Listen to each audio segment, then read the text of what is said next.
For centuries, the truth about royal bloodlines was buried, censored, erased from history books. But the bodies tell a different story. 17 dead babies from one queen. Princes vanishing into thin air, a genetic curse that murdered heirs across Europe and triggered a revolution. Brothers executing brothers. Children bleeding to death from minor falls. This isn't mythology, it's a documented horror that schools won't teach you.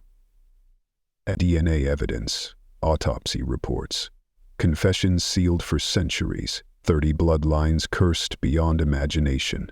Some died screaming, others simply disappeared. One mutation changed world history forever. What you're about to hear will rewrite everything you thought you knew about royalty.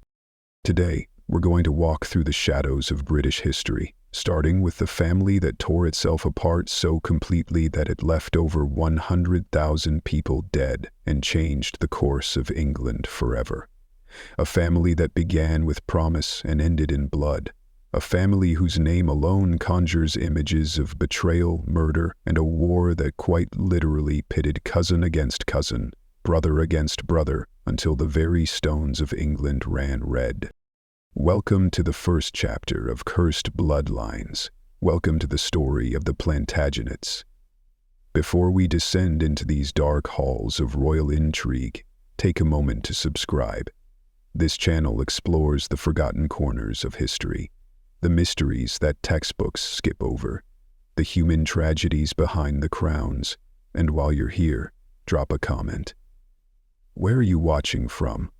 What time is it where you are? Midnight in Manchester? 3 in the morning in Toronto? Sunrise in Sydney? Let me know. Because these stories transcend time zones. They transcend centuries.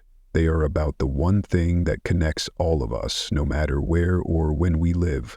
The fact that power, wealth, and bloodlines have never been able to protect anyone from tragedy. The Plantagenet dynasty began in the year 1154. For over 300 years they would rule England, producing some of the nation's most famous and most infamous monarchs, 14 kings in total from Henry II to Richard III. They oversaw the Crusades, the signing of Magna Carta, the conquest of Wales, wars with Scotland and France. They built castles that still stand today. They created laws that still echo in modern legal systems. They were, by any measure, one of the most successful royal houses in European history. And yet, by the time their reign ended in 1485, they had destroyed themselves so thoroughly that the very name Plantagenet became synonymous with civil war, betrayal, and dynastic collapse. The curse didn't start immediately. In fact, for the first 200 years, things went remarkably well, but like all great tragedies, the seeds of destruction were planted early, quietly, in decisions that seemed reasonable at the time but would echo through generations with devastating consequences. The critical moment came with Edward III. He reigned from 1327 to 1377, a full 50 years on the throne, and during that time he became one of England's most celebrated warrior kings. He won stunning victories in France, most famously at the Battle of Crécy.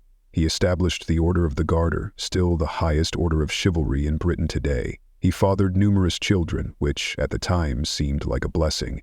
Multiple sons meant multiple heirs, security for the dynasty, insurance against disaster. Except it didn't work out that way, because Edward III had 5 sons who survived to adulthood. And each of those sons had their own children, and each of those children had claims to the throne. Not equal claims, mind you. Inheritance in medieval England followed strict rules. The eldest son inherited everything. But when that line failed, when kings died without heirs, or when those heirs were deemed unfit or illegitimate, suddenly all those other branches of the family tree started looking very attractive to ambitious noblemen. Edward's eldest son was Edward of Woodstock, better known as the Black Prince. He was everything a medieval heir should be: brave, skilled in combat, charismatic, a leader of men. He fought alongside his father in France and won victories that made him a legend across Europe. The kingdom's future seemed secure. But the Black Prince never became king. He died in 1576, 1 year before his father, possibly from dysentery contracted during his campaigns. He left behind a son, a boy named Richard, who would become Richard II when Edward III finally died. Richard II was only 10 years old when he inherited the throne. He grew into a complex, artistic, and ultimately tragic figure. His reign was marked by political turmoil, including the peasants' revolt, conflicts with his nobles, and an increasing sense of paranoia and absolutism. By 1399, his own cousin, Henry Bolingbroke, had had enough. Henry was the son of John of Gaunt, who was Edward III's third surviving son. Henry deposed Richard, imprisoned him, and quite possibly had him murdered. He then took the throne as Henry IV, founding the Lancastrian branch of the Plantagenet family. This is where the curse truly begins to take shape, because Henry IV's claim to the throne wasn't the strongest available. Edward III's second son, Lionel of Antwerp, had a daughter named Philippa, and through her the inheritance should have passed to the Mortimer family and eventually to the House of York. But Henry had the army, the support of enough nobles, and the willingness to seize power. So he took it, and in doing so he created a rival claim that would smolder for decades, before erupting into full civil war. The House of Lancaster, descended from John of Gaunt, now held the throne. Henry IV, despite his seizure of power, managed to keep control and pass the crown to his son, Henry V, who became one of England's most celebrated warrior kings thanks to his stunning victory over the French at Agincourt in 1415. If the story ended there, perhaps the Lancastrian claim would have solidified, become accepted, and moved beyond question.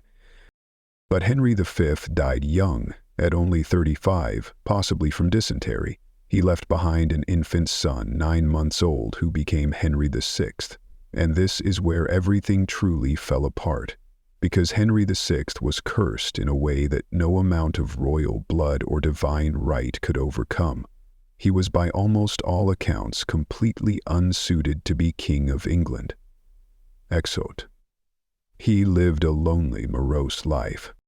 Henry VI was gentle, pious, and kind. He founded Eton College and King's College, Cambridge, institutions that still exist today. He loved learning, preferred prayer to warfare, and by all accounts wanted nothing more than peace and quiet. These are admirable qualities in a monk or a scholar. They are disastrous qualities in a medieval king, especially one ruling during a time of intense military and political pressure. The 100 Years' War with France, which his father had turned so dramatically in England's favor, began to collapse. French forces, inspired in part by Joan of Arc, pushed the English back. Territory was lost, prestige evaporated. At home, powerful nobles began to assert themselves, building private armies, settling disputes with violence, and openly defying royal authority. And then, in 1453, Henry VI suffered a complete mental breakdown.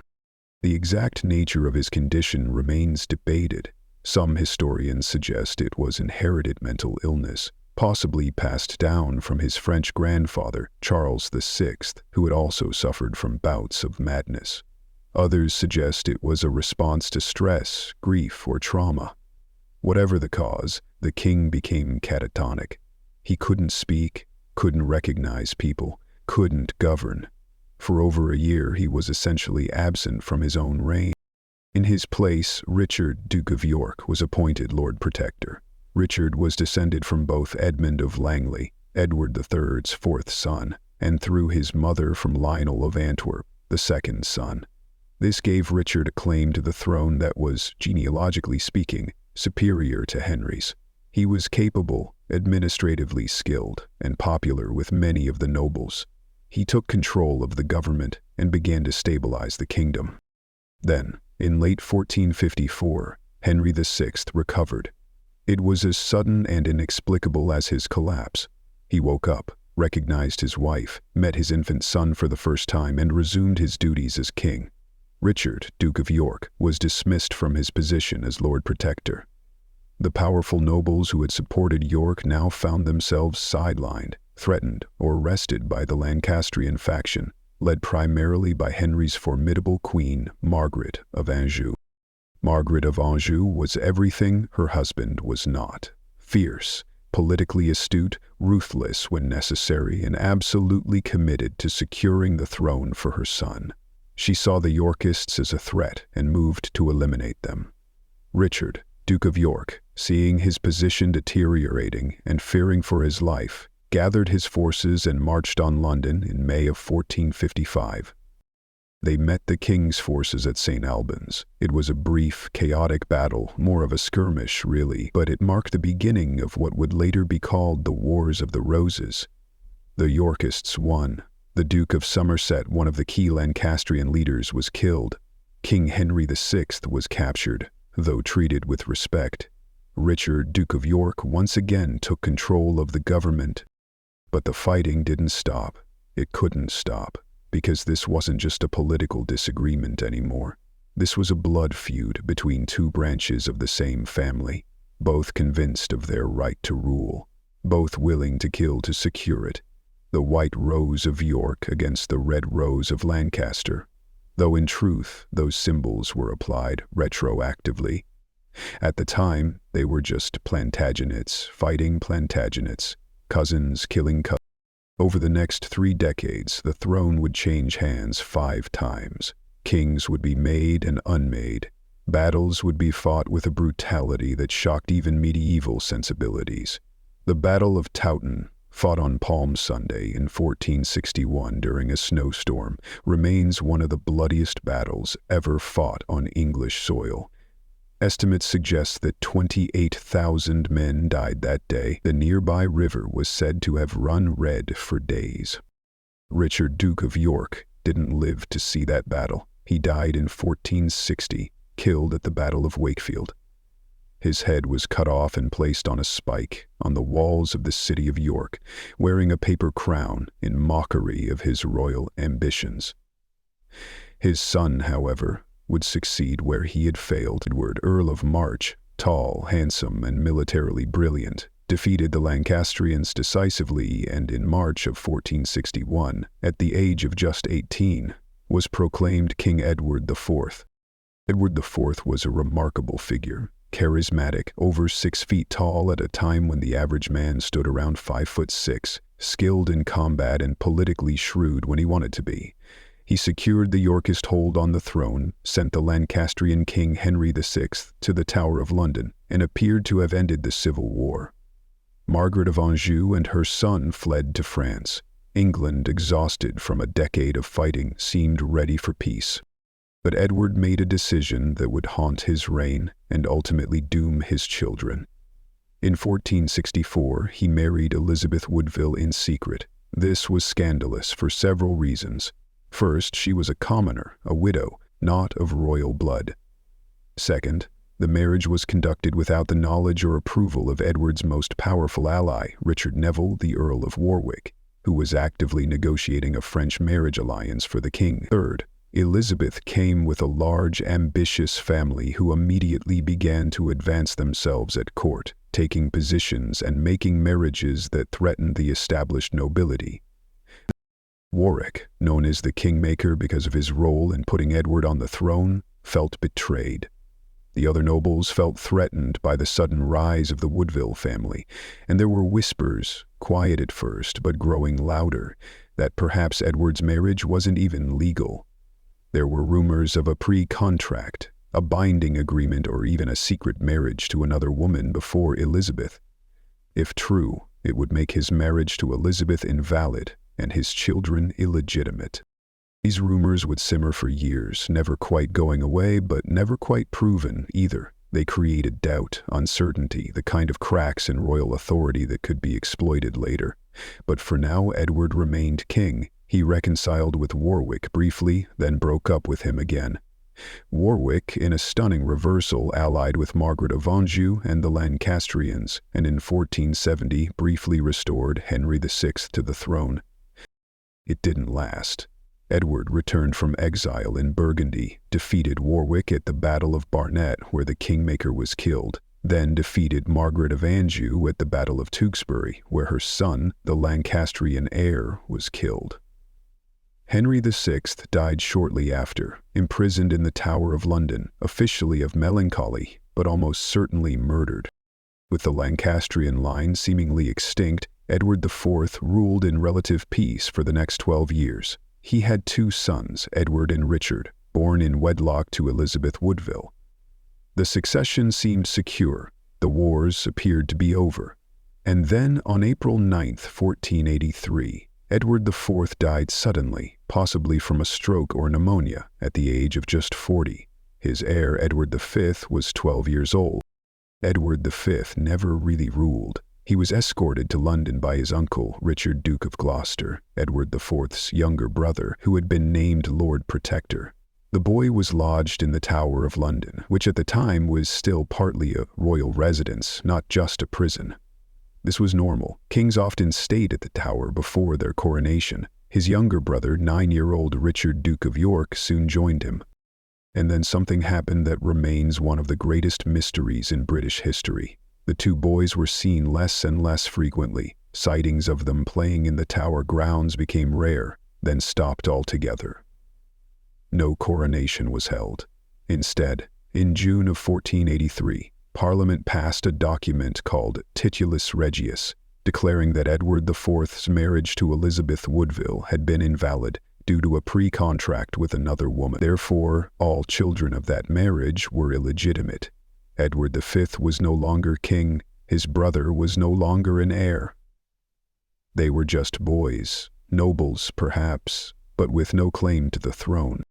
Richard, Duke of Gloucester, with what appeared to be the strongest remaining claim, was crowned King Richard III, and the two boys, the princes in the Tower as they would become known, simply vanished from history. No announcement of their deaths. No burial, no funeral, no exile, nothing. Just silence. The assumption, then and now, was that they were murdered. Richard III had the motive, the opportunity, and the most to gain from their deaths, but no evidence has ever been found. No confession was made. No eyewitness came forward. The boys simply ceased to exist in any official capacity. In 1674, nearly 200 years later, workmen found a chest containing the skeletons of two children buried beneath a staircase in the Tower. King Charles II assumed they were the princes and had them reburied in Westminster Abbey with honors.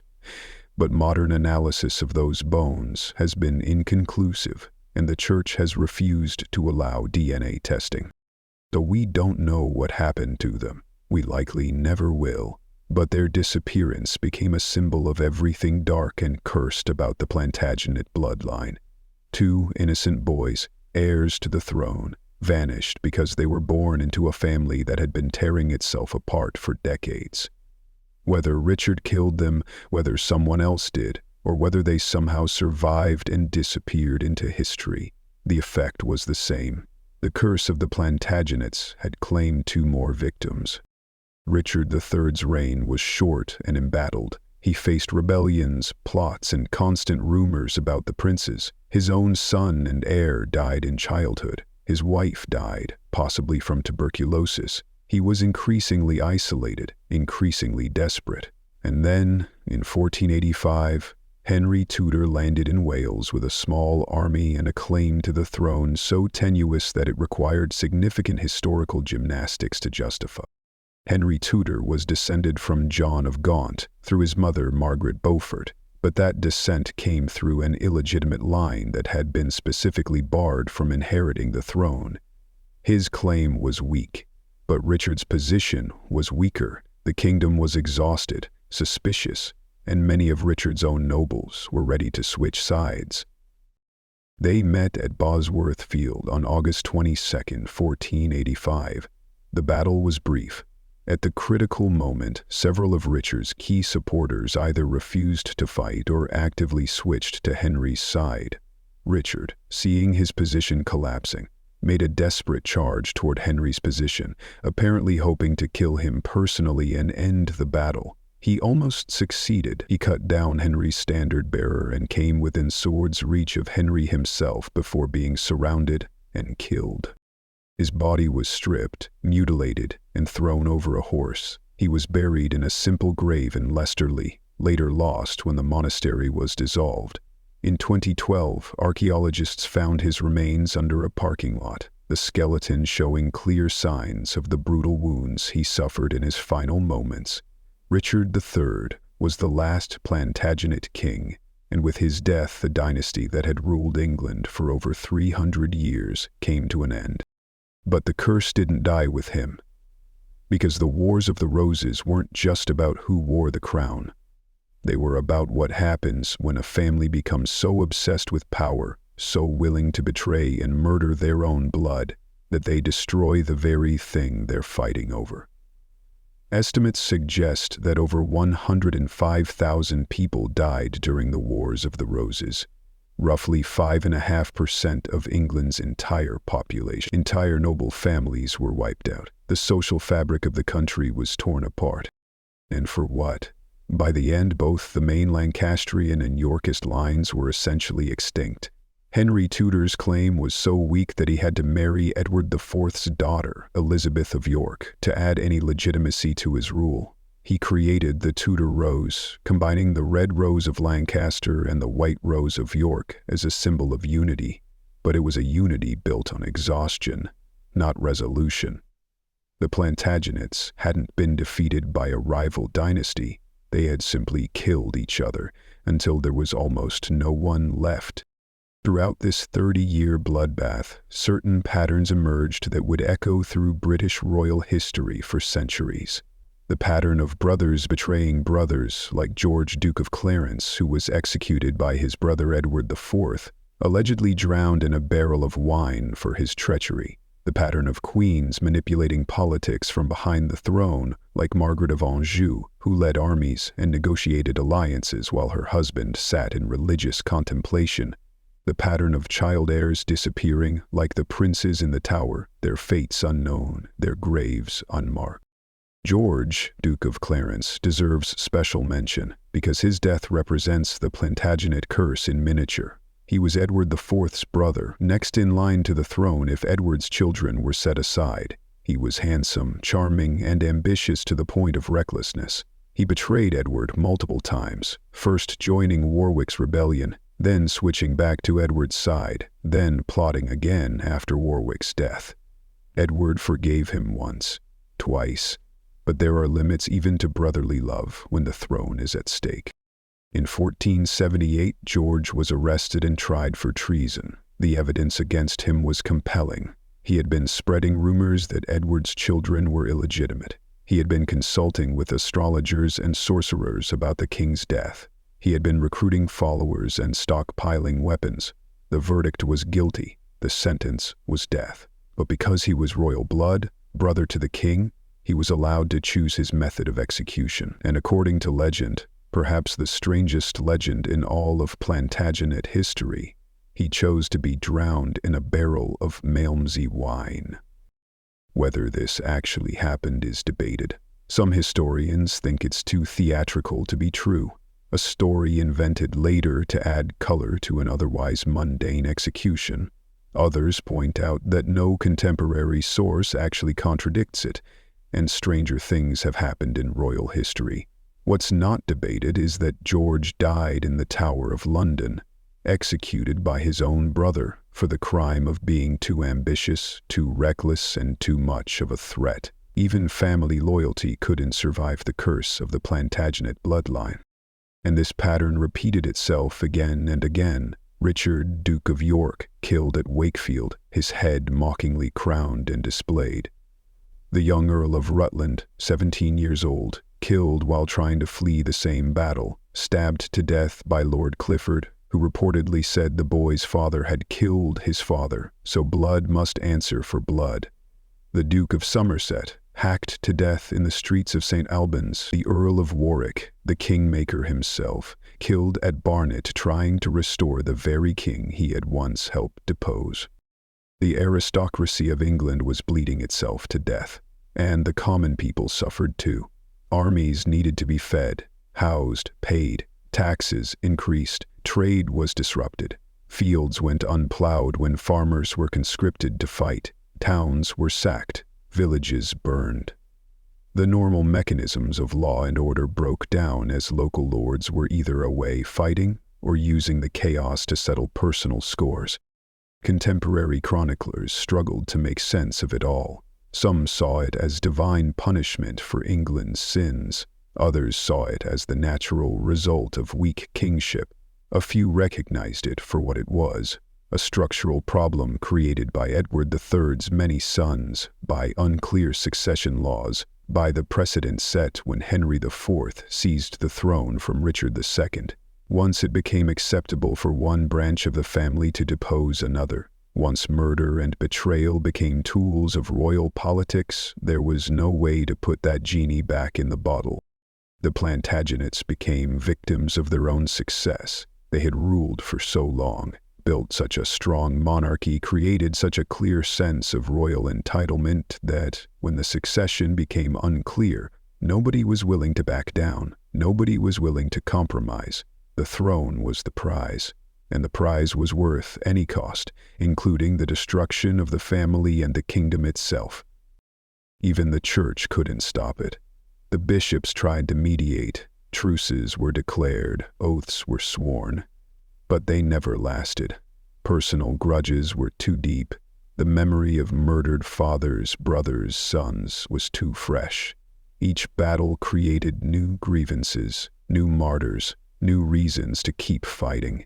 It became a cycle that fed on itself, growing more brutal, more desperate, more total with each turn.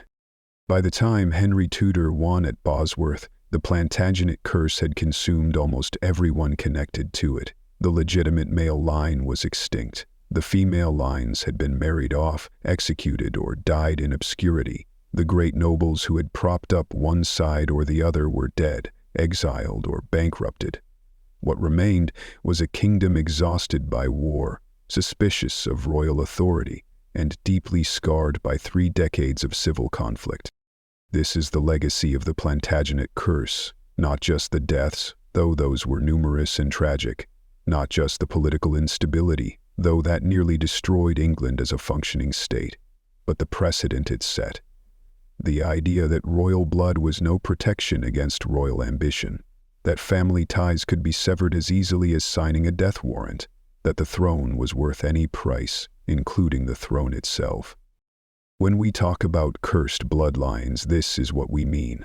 Not supernatural punishment or divine displeasure, though contemporary observers certainly interpreted it that way, but a pattern, a structure, a set of incentives that turned a successful dynasty into a self-destructing nightmare. The Plantagenets didn't fail because they were weak or incompetent. They failed because they were too strong, too numerous, too convinced of their own divine right to rule, and when that conviction met the reality of limited resources, one throne and multiple claimants, the only possible outcome was blood. The Wars of the Roses ended the medieval period in England. The feudal system that had defined the country for centuries was shattered. The old nobility was gone, replaced by new men loyal to the Tudors. The monarchy itself changed, becoming more centralized, more bureaucratic, less dependent on the loyalty of great magnates with their own armies. In a sense, the Plantagenet curse cleared the ground for everything that came after. But it did so at an enormous cost. Families destroyed, bloodlines ended, children murdered or vanished, brothers drowning brothers in wine, heirs cut down in their youth, queens going mad with grief and rage. And through it all, the throne, that golden, glittering, blood-soaked throne, sitting there like a curse itself, tempting each new generation to reach for it, to kill for it, to die for it. The Plantagenets were not the first cursed royal bloodline in British history, and they would not be the last, but they set the template. They showed future generations exactly how a family could destroy itself in pursuit of power, and that lesson, written in blood across 30 years of civil war, would echo through every dynasty that followed. The Plantagenets destroyed themselves through civil war, but the dynasty that replaced them faced a different kind of curse entirely. The Tudors didn't tear each other apart on battlefields. They didn't need to. Their curse was quieter, more insidious, and ultimately just as devastating. It struck in birthing chambers, in nurseries, in the bodies of infants who drew a few breaths and then stopped breathing. It manifested in stillbirths and miscarriages, in phantom pregnancies and desperate prayers. The Tudor curse was biological, and no amount of power, wealth, or medical attention could stop it. When Henry Tudor defeated Richard III at Bosworth Field in 1485, he inherited a broken kingdom and a questionable claim to the throne. His Lancastrian descent came through an illegitimate line. His actual connection to English royalty was tenuous at best. So he did what any pragmatic usurper would do. He married Elizabeth of York, daughter of Edward IV, uniting the warring houses and giving his children a much stronger claim than he himself possessed. It seemed like a smart political move, and in many ways it was. Henry VII proved to be a capable administrator. He rebuilt the royal finances, strengthened central authority, and managed to die peacefully in his bed, a rare achievement for an English king. He and Elizabeth had 8 children together, which seemed like a blessing. Multiple heirs meant security for the new dynasty. The Tudor line appeared strong, except it wasn't. Of those 8 children, only 4 survived infancy. Arthur, the eldest son and heir, died at 15. Edmund died at 16 months. Elizabeth died at 3 years old. Catherine died as a newborn, possibly during the same childbirth that killed her mother. By the time Henry VII died in 1509, only 3 of his children remained alive. Margaret, who had married the King of Scotland, Mary, who would later marry the King of France, and Henry, the second son, who had never been meant to be king at all. Arthur's death changed everything. He was the Golden Prince, named after the legendary King Arthur, raised from birth to rule England. He was educated by the finest tutors, trained in languages, theology, law, and statecraft. At 15, he married Catherine of Aragon, a Spanish princess, cementing an alliance with one of Europe's most powerful kingdoms. The future looked secure. The Tudor dynasty had its heir. And then, less than 6 months after his wedding, Arthur fell ill. The exact nature of his illness remains unknown. Contemporary sources mention sweating sickness, a mysterious disease that periodically swept through England during the Tudor period, killing quickly and without warning. Others suggest tuberculosis or perhaps a simple respiratory infection that his body couldn't fight off. Whatever the cause, he died on April 2, 1502, at Ludlow Castle. He was 15 years old. His younger brother Henry was only 10. He had been destined for a life in the church, perhaps as Archbishop of Canterbury, a position of power and prestige but not the crown. Now, suddenly, he was heir to the throne. And when their father died 7 years later, this second son, this backup plan, became King Henry VIII. He was 17 years old, athletic, intelligent, and determined to be nothing like his careful, paranoid father. Henry VIII is one of the most famous monarchs in English history. Everyone knows about his 6 wives. The rhyme is taught to children: divorced, beheaded, died, divorced, beheaded, survived. It's catchy, it's memorable, it reduces 6 women's lives to their endings. But what it doesn't capture is the desperation behind those marriages, the curse that haunted Henry throughout his entire reign, the fact that despite 6 wives, despite decades of trying, despite all the power and wealth of the English crown, he ended his life with only one surviving legitimate son, a sickly boy who would die at 15. The Tudor curse of succession starts with Catherine of Aragon. She had been Arthur's widow, and there were questions about whether she and Arthur had consummated their marriage. Catherine insisted they hadn't, that she was still a virgin. A papal dispensation was obtained, allowing her to marry Henry. They were married within weeks of his coronation in 1509. She was 23, he was 17. They appeared to be genuinely fond of each other, at least initially. Catherine became pregnant almost immediately. This was seen as a good sign, a blessing from God, proof that the marriage was right and proper. On January 1510, she miscarried. It was disappointing but not unusual. Miscarriages happened, everyone knew that. They tried again. Catherine became pregnant again, and this time she carried the child to term. On New Year's Day, 1511, she gave birth to a son. They named him Henry, created him Duke of Cornwall, and celebrated with tournaments, feasts, and Thanksgiving services across the kingdom. The baby prince died 52 days later. No record exists of what killed him. Infant mortality was high in the 16th century, even among royalty. Perhaps it was a respiratory infection, perhaps a digestive problem, perhaps one of a dozen illnesses that killed babies before anyone understood what bacteria or viruses were. The cause didn't matter. What mattered was that the longed-for son, the heir who was supposed to secure the dynasty, was dead before he could even sit up on his own. Henry and Catherine tried again, and again, and again. She became pregnant at least 6 times over the next few years. Most ended in miscarriage or stillbirth. One daughter, Mary, born in 1516, survived, but daughters couldn't inherit the throne, or so the conventional wisdom held at the time. England had never had a ruling queen. A female heir was seen as a disaster waiting to happen. She would marry, and her husband would become the real power. Or she would remain unmarried and childless, and the succession would be thrown into chaos again. What Henry needed, what England needed, was a son. By the early 1520s, it was becoming clear that Catherine was unlikely to produce one. She was in her late 30s, and while women could certainly have children at that age, each pregnancy was taking a greater toll on her body. The miscarriages continued. Modern medical analysis of the historical records suggests a miscarriage rate of around 70% for Henry and Catherine's pregnancies combined. That's a staggering, devastating number. For comparison, historians have examined the pregnancy outcomes of 31 noblemen who were contemporaries of Henry, men of similar social class and similar access to medical care and nutrition. Among those families, the miscarriage rate was only around 10%. Henry and Catherine's rate was 7 times higher. Something was wrong, fundamentally wrong, with their ability to produce healthy children.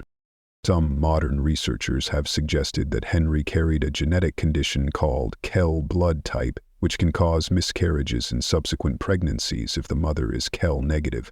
Others have pointed to McLeod syndrome, a rare genetic disorder that could explain both the reproductive failures and Henry's later personality changes. Still others suggest that the problem might have been with Catherine, perhaps related to her age or an underlying health condition. We'll never know for certain. What we do know is that the Tudor curse was very real and very deadly. By 1525, Henry had made a decision. He examined his marriage to Catherine in detail and concluded that it must be cursed. He had married his brother's widow, which was forbidden in the Old Testament book of Leviticus. The papal dispensation allowing the marriage he now believed had been invalid. The Pope had no power to overrule God's direct commandment. The lack of a male heir was divine punishment for breaking divine law. Now it's worth noting that Henry came to this theological conclusion around the same time he fell in love with a young woman at court named Anne Boleyn. The timing is suspiciously convenient. And yet, there's no real reason to doubt that Henry genuinely believed what he was saying. He was an educated man, interested in theology, and the pattern of dead babies and failed pregnancies certainly suggested that something was very wrong with his marriage. He petitioned the Pope for an annulment. He expected it to be granted.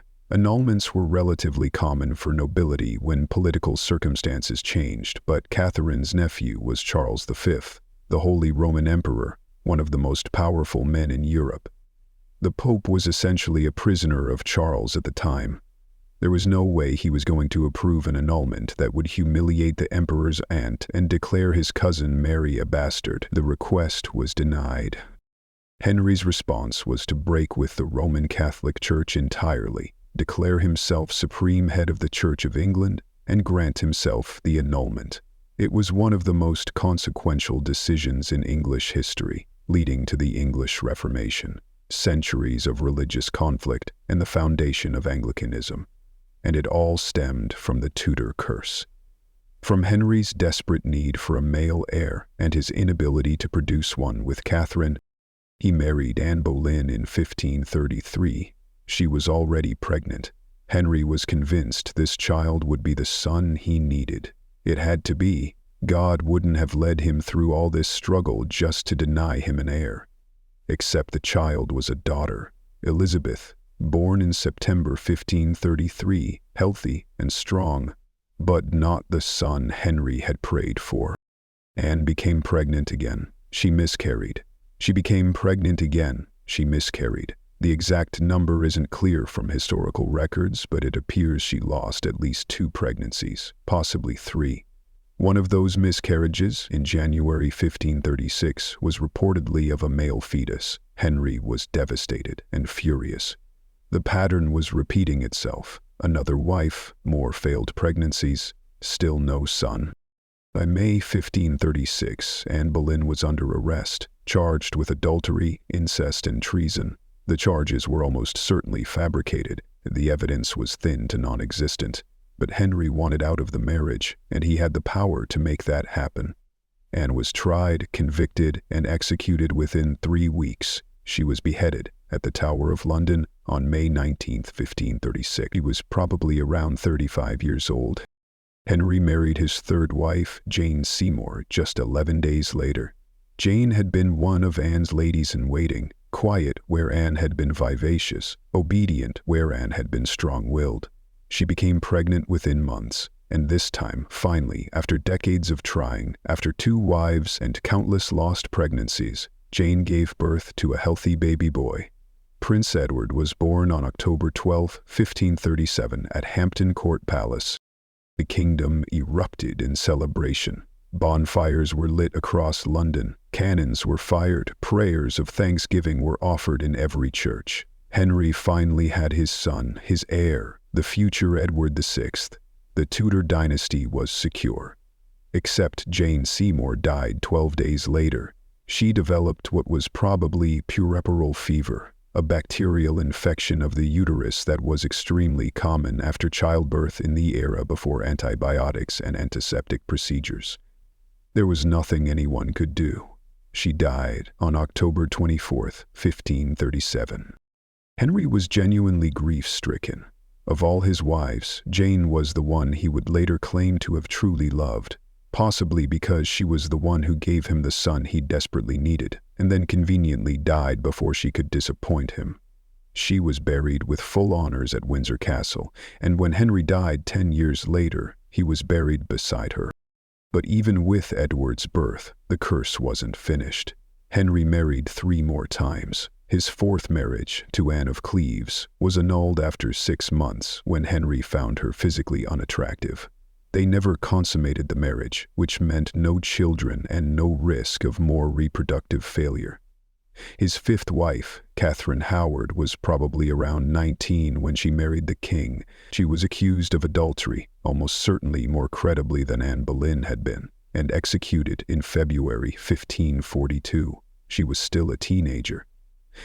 His 6th and final wife, Catherine Parr, survived him but had no children with Henry, though she did become pregnant by her next husband and died shortly after childbirth. So, after 6 marriages, after decades of trying, after breaking with the Catholic Church and executing 2 wives, Henry ended his life with 3 surviving legitimate children. Edward, age 9 when Henry died. Mary, age 31. Elizabeth, age 13. And the Tudor curse would claim all 3 of them. Edward VI became king in 1547. He was a bright, precocious child, well-educated and earnestly Protestant.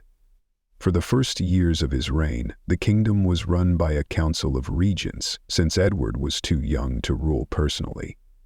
As he grew older, he began to take more control, showing signs of being an intelligent and capable ruler. And then, in early 1553, he fell ill. The exact nature of his illness is debated. Some historians suggest tuberculosis. Others point to a respiratory infection that his body, weakened by what might have been congenital syphilis inherited from his father, couldn't fight off. Still others suggest acute bronchopneumonia. Whatever the cause, he deteriorated rapidly. By June, it was clear he was dying. He was 15 years old. In his final weeks, Edward drafted a document called the Devise for the Succession, attempting to exclude his half-sisters Mary and Elizabeth from the throne on the grounds that they were illegitimate. He wanted the crown to pass to Lady Jane Grey, a great-granddaughter of Henry VII through the female line, and a devout Protestant like himself. It was a desperate attempt to control the succession from beyond the grave. It didn't work. Edward died on July 6, 1553. Jane Grey was proclaimed queen, but within 9 days Mary had rallied enough support to seize the throne. Jane was executed the following February. She was 16 years old. Mary was crowned, becoming England's first undisputed ruling queen. Mary faced all the challenges Henry had feared a female ruler would face. She was 37 when she took the throne, unmarried, with no heir. She needed to marry and produce children to secure the succession. But who could she marry? An English nobleman would elevate one faction over others and create resentment. A foreign prince would make England subservient to another power. She chose Philip of Spain, son of Charles V, the same Holy Roman Emperor who had been her mother Catherine's nephew. The marriage was deeply unpopular in England. Philip was a foreigner, a Spaniard, and people feared he would drag England into Spain's wars. But Mary was in love, or at least as close to it as a woman who had spent most of her life being alternately ignored and persecuted could manage. And she needed an heir, so in July 1554, at the age of 38, she married Philip. Within months, Mary announced she was pregnant. The kingdom prepared for a royal birth. Cradles were built, nurseries were prepared, prayers were offered. Mary's belly swelled. She felt movement. Everything suggested a normal pregnancy. Except the due date came and went, and then another month passed, and then another. Physicians were baffled. Mary insisted she was pregnant, but no baby appeared. By August 1555, it was clear that there was no baby. Mary had experienced what's called a phantom pregnancy, a psychological condition where a woman experiences all the symptoms of pregnancy, including missed periods, abdominal swelling, and even sensations of fetal movement, but isn't actually pregnant. It's often caused by intense psychological stress and a desperate desire to be pregnant. Mary had both in abundance. She became pregnant again, or thought she did, in 1557. The same pattern repeated itself. Swelling, symptoms, preparations, and then nothing. No baby. This time, the evidence suggests Mary might have been genuinely pregnant and miscarried, or she might have had an ovarian tumor causing the symptoms. Modern medical historians have suggested she may have had ovarian or uterine cancer, which would explain both the phantom pregnancies and her deteriorating health. Mary died in November 1558, at the age of 42. The official cause was listed as influenza, but she had been in declining health for over a year. She died childless, her dream of restoring Catholicism to England and producing a Catholic heir unfulfilled. The throne passed to her half-sister, Elizabeth, the daughter of Anne Boleyn, the woman Mary had grown up hating. Elizabeth I was 25 when she became queen. She was intelligent, well-educated, politically astute, and had survived a childhood that would have broken most people. Her mother had been executed when Elizabeth was not quite 3 years old.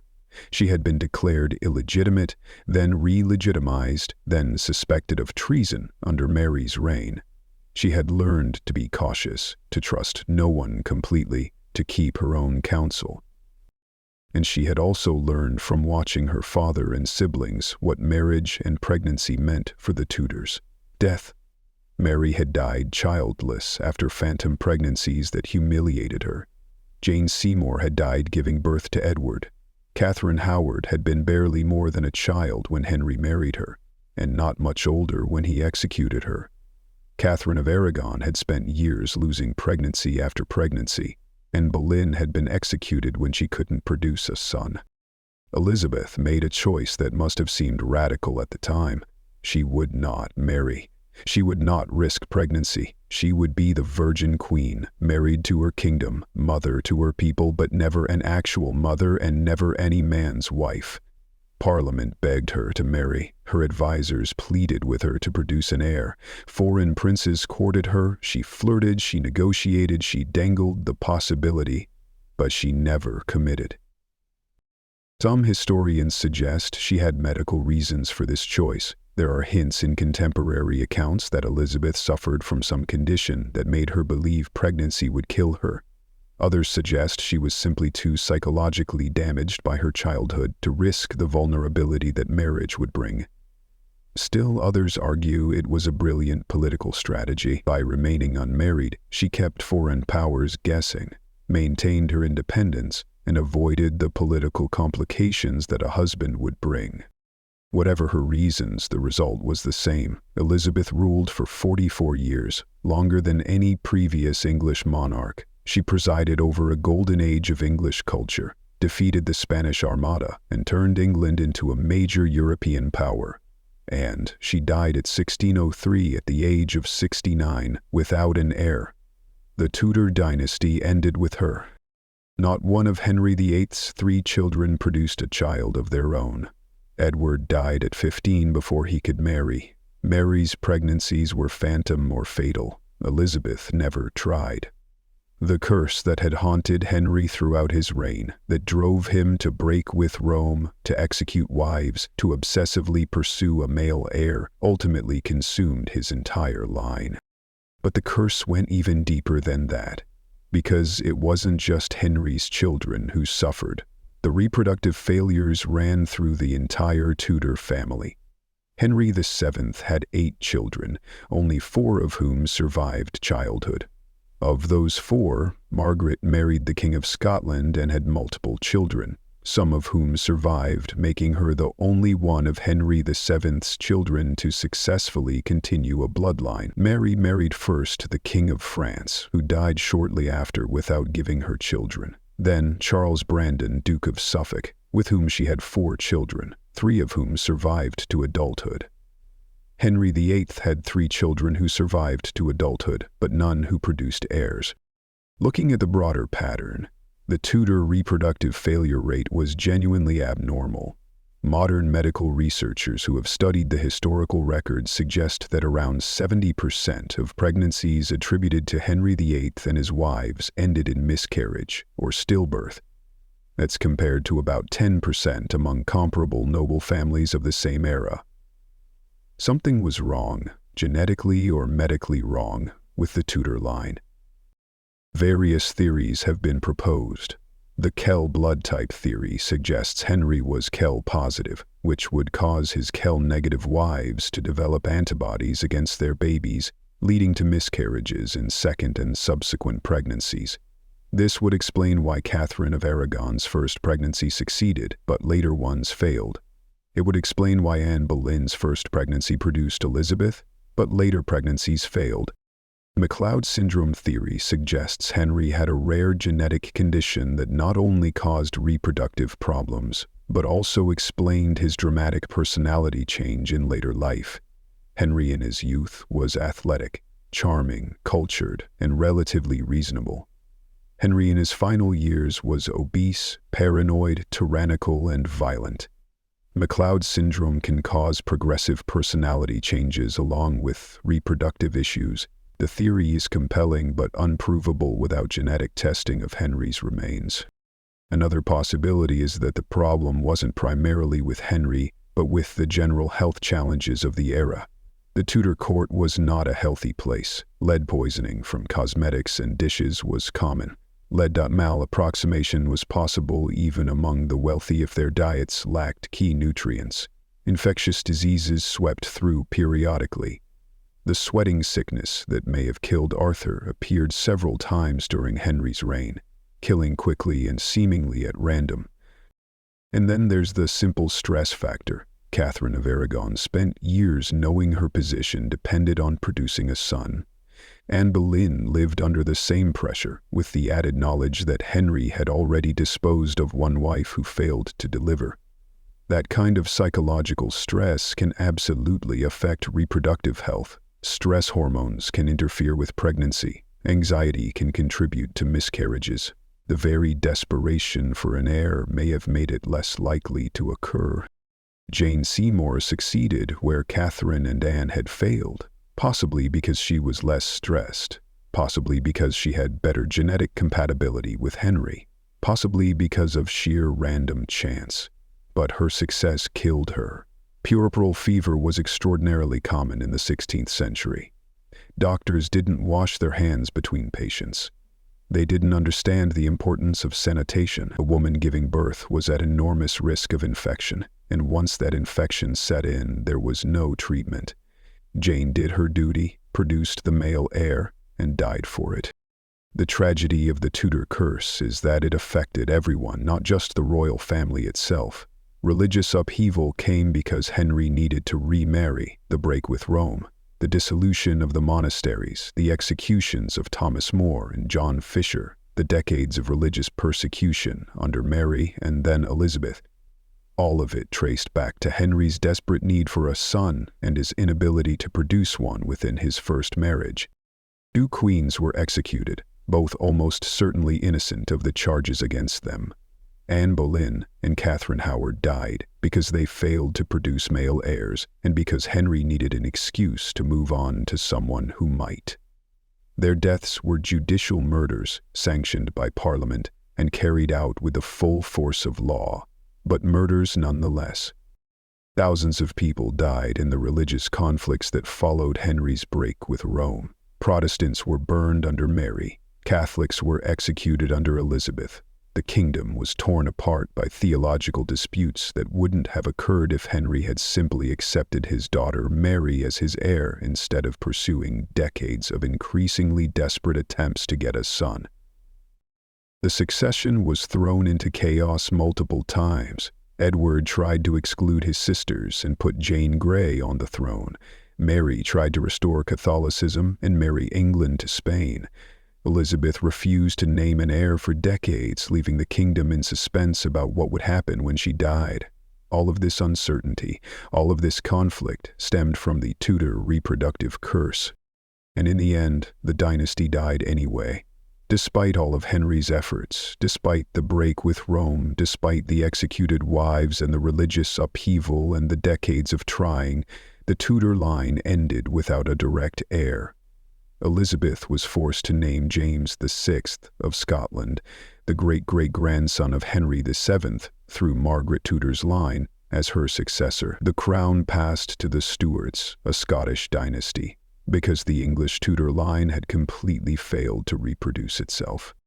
The curse even extended to those who married into the family.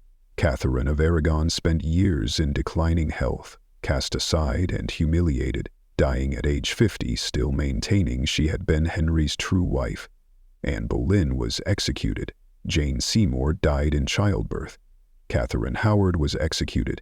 These women weren't cursed by their own bloodlines. They were cursed by the bloodline they married into, by the impossible demands placed on them, by the biological incompatibility or sheer bad luck that made successful pregnancies nearly impossible. Catherine Parr, Henry's final wife, survived him, but her story doesn't have a happy ending either. After Henry died, she married Thomas Seymour, brother of Jane Seymour, a man she had loved before Henry forced her to marry the king.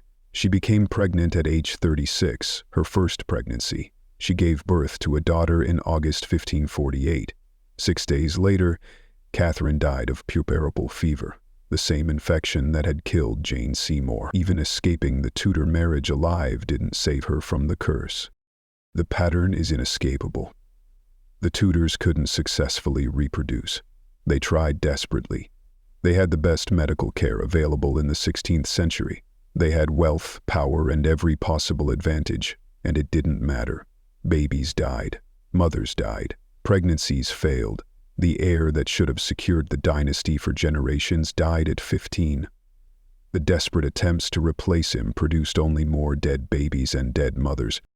Modern genetics might have been able to explain it. Modern medicine might have been able to treat it. But the Tudors lived in an era when the best doctors still believed in balancing humors and the theory that a woman's womb could wander around her body causing problems. They had no concept of blood types or genetic compatibility or antibodies or infection control. All they could do was pray, try again, and watch as pregnancy after pregnancy failed. Henry VIII's reign lasted 38 years. For most of that time, he was obsessed with producing a male heir. It shaped his foreign policy, his religious policy, his treatment of his wives, and his legacy. And in the end, he got his son, but the son died young and childless. The daughter he had declared illegitimate and tried to exclude from the succession ruled longer and more successfully than any of his other children, and the dynasty he fought so hard to secure died with that daughter. The Tudor curse was quieter than the Plantagenet curse. There were no massive battles, no civil wars, no 30 years of cousins killing cousins. But the body count was still significant. 2 queens executed, multiple queens dead in childbirth or shortly after, dozens of babies miscarried, stillborn, or dead in infancy, religious upheaval that led to thousands of executions, political instability that threatened the kingdom repeatedly, and at the end, a dynasty extinct, a bloodline ended. All because the Tudors couldn't do the one thing monarchies absolutely need to do: successfully reproduce. If the Plantagenets destroyed themselves through violence, the Tudors destroyed themselves through biology. Both curses were equally effective. Both left dynasties extinct and kingdoms transformed. And both set the stage for the next cursed bloodline, the Stuarts, who would combine the worst of both patterns into a century of disasters that makes the Plantagenet and Tudor curses look almost mild by comparison. The Tudors failed to reproduce successfully, but at least they died in their beds or on the scaffold with some measure of dignity.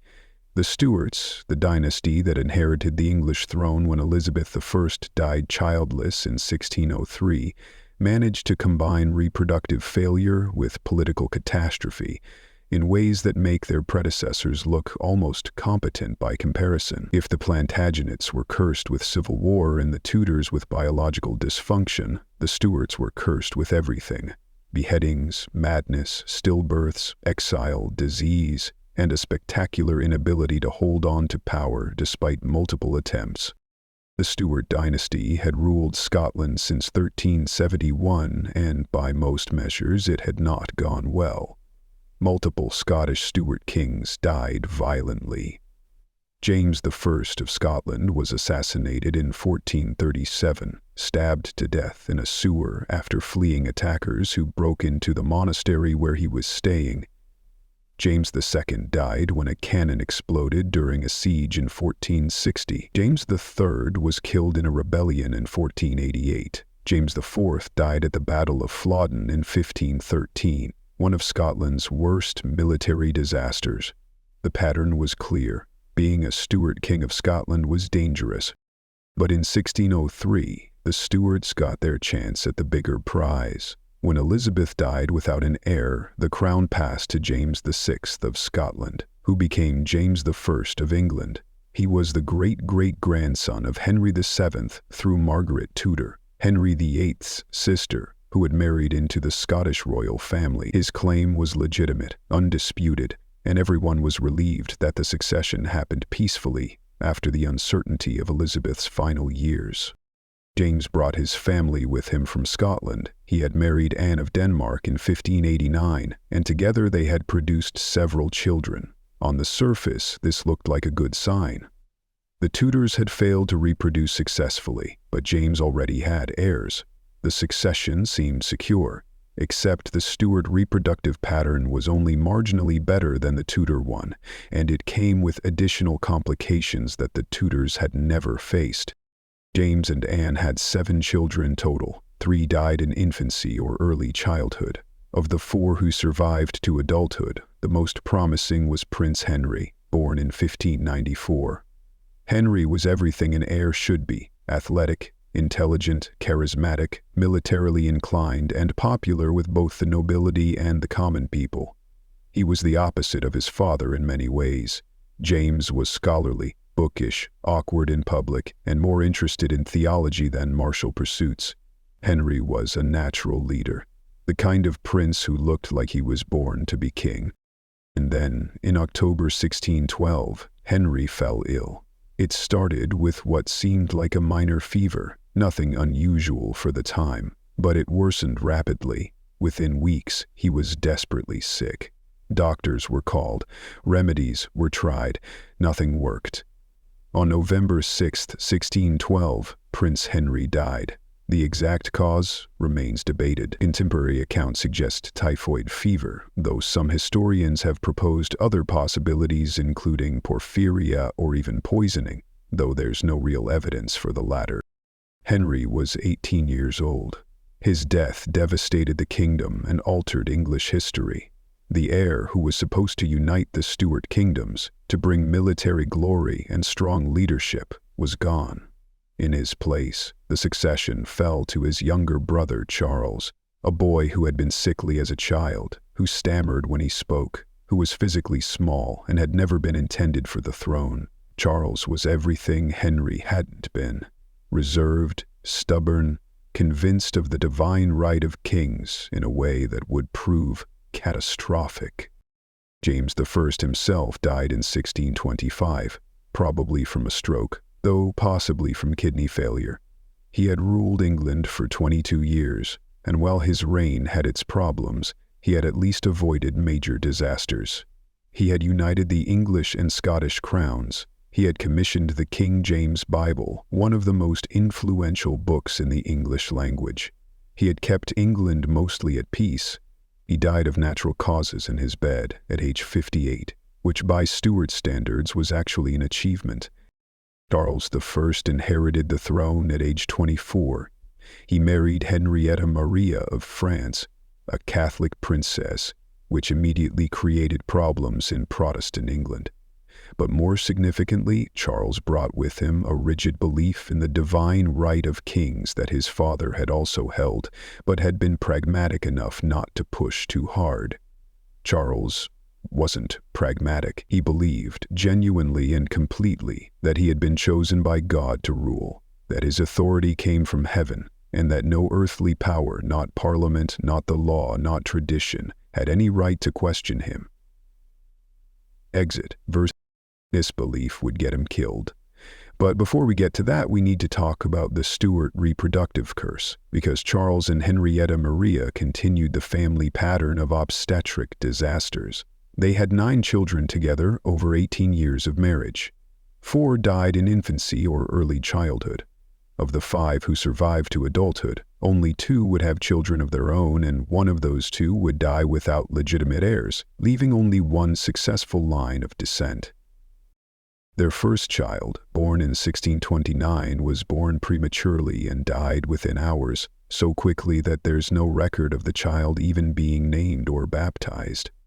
Their second child, the future Charles II, was born in 1630 and survived. Their third child, Mary, born in 1631, survived and later married William of Orange in the Netherlands. Their fourth child, James, the future James II, was born in 1633 and survived. Their fifth child, Elizabeth, born in 1635, survived to adulthood.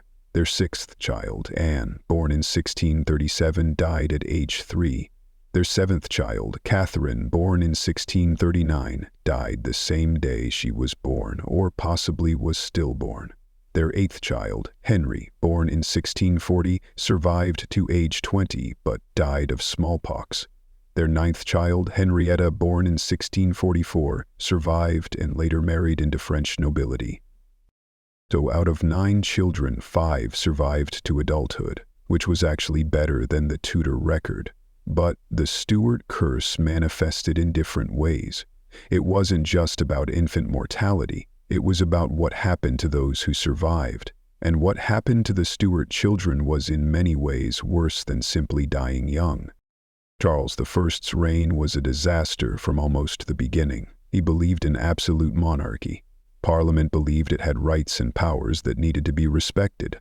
The conflict escalated over years. Charles dissolved Parliament when it disagreed with him. He tried to rule without Parliament, raising taxes through questionable legal methods. He attempted to impose Anglican religious practices on Scotland, which led to rebellion. He recalled Parliament when he needed money to fight the Scots. But Parliament had a long list of grievances and wasn't interested in simply funding the king's wars. By 1642, the kingdom was sliding towards civil war. Charles tried to arrest 5 members of Parliament who had been particularly critical of him. He walked into the House of Commons with armed guards to arrest them personally, a shocking violation of parliamentary privilege. The 5 had been warned and fled. Charles's famous line, "I see all the birds are flown," marked the point of no return. Within months, England was at war with itself. The English Civil War was brutal. It wasn't a war between 2 dynasties, like the Wars of the Roses had been. It was a war about the nature of government itself. Could a king rule absolutely, answerable only to God, or did Parliament have legitimate power to check royal authority? The question was settled on battlefields across England, Scotland, and Ireland over 7 years of fighting. Charles's forces, the Royalists or Cavaliers, initially had advantages. They controlled much of the north and west. They had experienced military leadership. They had the prestige of the crown. But Parliament had London, the Navy, and more money. More importantly, Parliament had Oliver Cromwell, a minor gentleman farmer from East Anglia who turned out to be a military genius. Cromwell created the new model army, a professional fighting force that was disciplined, well-trained, and ideologically committed. They defeated the Royalists systematically. By 1646, Charles had lost. He was captured, held under house arrest, and Parliament began negotiating with him about the terms of his future role. Charles, true to his nature, negotiated in bad faith. He made promises he had no intention of keeping. He tried to play different factions against each other. He secretly negotiated with the Scots, promising them religious concessions if they would invade England on his behalf. They did invade. Cromwell defeated them. The Second Civil War was shorter than the first, and even more decisive. By this point, a significant faction in Parliament and the army had concluded that Charles could never be trusted, that as long as he lived he would be a focus for rebellion and instability, and that the only way to secure a lasting peace was to remove him permanently, not to depose him and send him into comfortable exile as had been done with kings before, but to execute him, to try him for treason against his own people, and put him to death. It was an unprecedented idea. Kings didn't get executed. Kings were anointed by God. They had divine rights. The whole structure of monarchy, the entire social order, rested on the idea that the king was special, set apart, sacred. Executing a king wasn't just regicide. It was, in the minds of many, a kind of sacrilege, an attack on the very order of the universe. They did it anyway. Charles was tried before a special court in January 1649. He refused to recognize the court's authority, refused to enter a plea, refused to participate in his own defense. He maintained to the end that no earthly power had the right to judge him. The court found him guilty of high treason and sentenced him to death.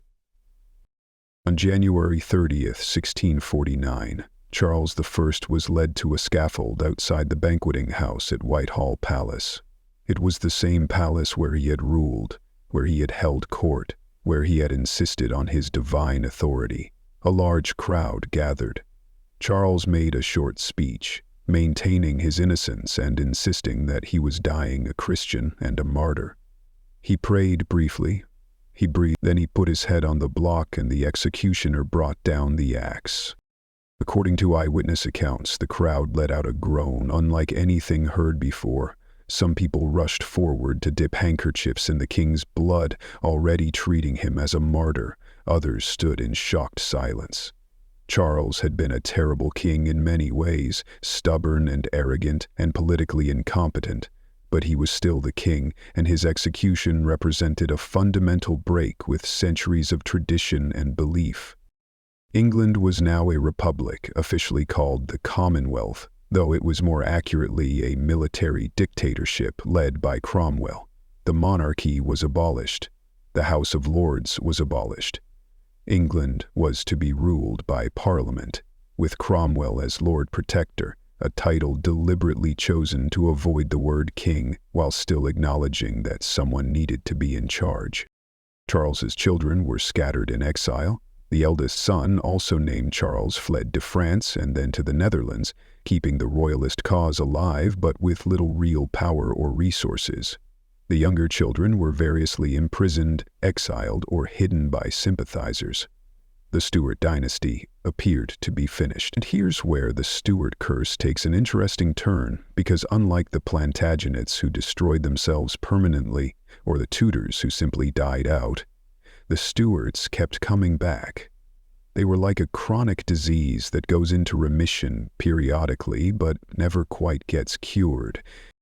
Oliver Cromwell ruled England from 1653 until his death in 1658. He was effective in many ways. He stabilized the country, crushed rebellions in Ireland and Scotland, made England a major European power again. But he was also a Puritan religious extremist who banned theater, Christmas celebrations, and most forms of entertainment. England under the Commonwealth was stable but grim. When Cromwell died, the whole system collapsed. His son Richard tried to take over, but had neither the skill nor the will to maintain power. Within months, Richard Cromwell abdicated. The military commanders who had supported his father couldn't agree on what to do next. Factions formed. The country was sliding toward chaos again. And in desperation, in exhaustion, England invited the Stuarts back. Charles II returned from exile in 1660. The restoration of the monarchy was celebrated with wild enthusiasm.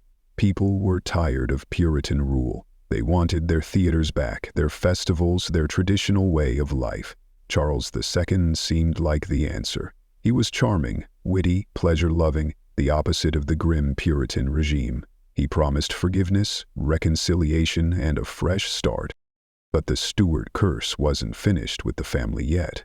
Charles II had a major problem. He couldn't produce a legitimate heir. Not for lack of trying. Charles had somewhere between 12 and 14 acknowledged illegitimate children by at least 7 different mistresses. His most famous mistress, Nell Gwynn, bore him 2 sons. Louise de Keroualle bore him another. Barbara Villiers bore him 5 or 6. Charles was clearly fertile. His mistresses had no trouble getting pregnant and delivering healthy children. But his wife, Catherine of Braganza, whom he married in 1662, had no children at all. She may have suffered several miscarriages in the early years of marriage, but the evidence is unclear. What is clear is that after over 20 years of marriage, she never produced an heir. This wasn't quite the same situation as Henry VIII. Because Charles didn't seem to blame Catherine or try to divorce her. He kept his mistresses openly, legitimized their children where possible, and simply accepted that he would have no legitimate heirs. This created a succession crisis. If Charles died without legitimate children, the throne would pass to his younger brother James, Duke of York. And James had converted to Catholicism, which, in Protestant England, was about the worst thing a potential king could do. It created years of political crisis called the Exclusion Crisis, where Parliament tried repeatedly to exclude James from the succession. Charles refused to accept this. James was his brother and the legitimate heir. Divine right and hereditary succession meant more to Charles than his brother's religion.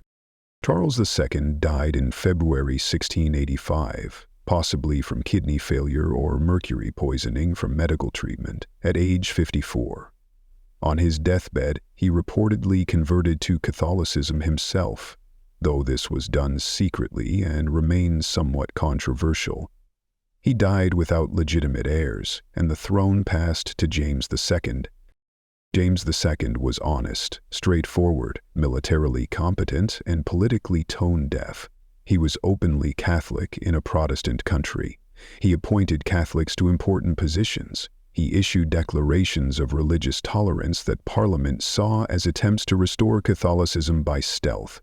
He had a Catholic heir from his second marriage, which meant the Catholic succession would continue beyond his own reign. Protestant England was not going to accept this. But James also had two adult daughters from his first marriage to Anne Hyde. Mary and Anne had both been raised Protestant. Mary was married to William of Orange, the Protestant ruler of the Netherlands and a major European power. As long as Mary would inherit the throne after James died, Protestant England could tolerate a Catholic king. James was in his 50s. He probably wouldn't live that long. They could wait him out. Then, in June 1688, James's second wife, Mary of Modena, gave birth to a son. James Francis Edward was Catholic, male, and as a son took precedence over his older half-sisters in the succession. The Protestant succession was no longer guaranteed. England faced the prospect of Catholic Stuart kings stretching into the indefinite future. Almost immediately, rumors started that the baby wasn't real. The most famous version claimed that Mary of Modena had never been pregnant, that she had suffered a miscarriage or stillbirth, and that a living baby had been smuggled into her bedchamber in a warming pan, a metal container used to heat beds. It sounds absurd, and almost certainly was absurd. Mary's pregnancy had been public and well documented. Over 40 witnesses testified to the birth. But the warming pan story spread anyway because people wanted to believe it. Whether the baby was legitimate or not, his birth was the final straw. Within months, a group of English nobles invited William of Orange to invade England and take the throne jointly with his wife Mary. William landed with an army in November 1688. James's support collapsed almost immediately. His own generals deserted him. His daughter Anne joined the opposition. Faced with military defeat and abandoned by almost everyone, James fled to France. This event, called the Glorious Revolution, was bloodless in England, though it triggered brutal fighting in Scotland and Ireland. Parliament declared that James had abdicated by fleeing and offered the throne to William and Mary jointly. They accepted. The Stuart monarchy had been overthrown again, though this time without an execution. James lived in exile in France until his death in 1701 from a stroke at age 67. But the Stuart reproductive curse continued. William and Mary ruled jointly from 1689 until Mary's death in 1694. She died of smallpox at age 32. She was childless. William continued ruling alone until 1702, when he died of pneumonia following a fall from his horse. He was 51 and also childless. The throne passed to Mary's younger sister Anne. Queen Anne's story is one of the most tragic in the entire Stuart dynasty. She was a kind woman by most accounts, personally pious, dutiful, and genuinely committed to ruling well. She married Prince George of Denmark in 1683 when she was 18. They appear to have been genuinely fond of each other, which was relatively rare in royal marriages. They had a sexual relationship that resulted in numerous pregnancies. And here the Stuart reproductive curse manifested in its most horrific form. Anne was pregnant 17 times. 17.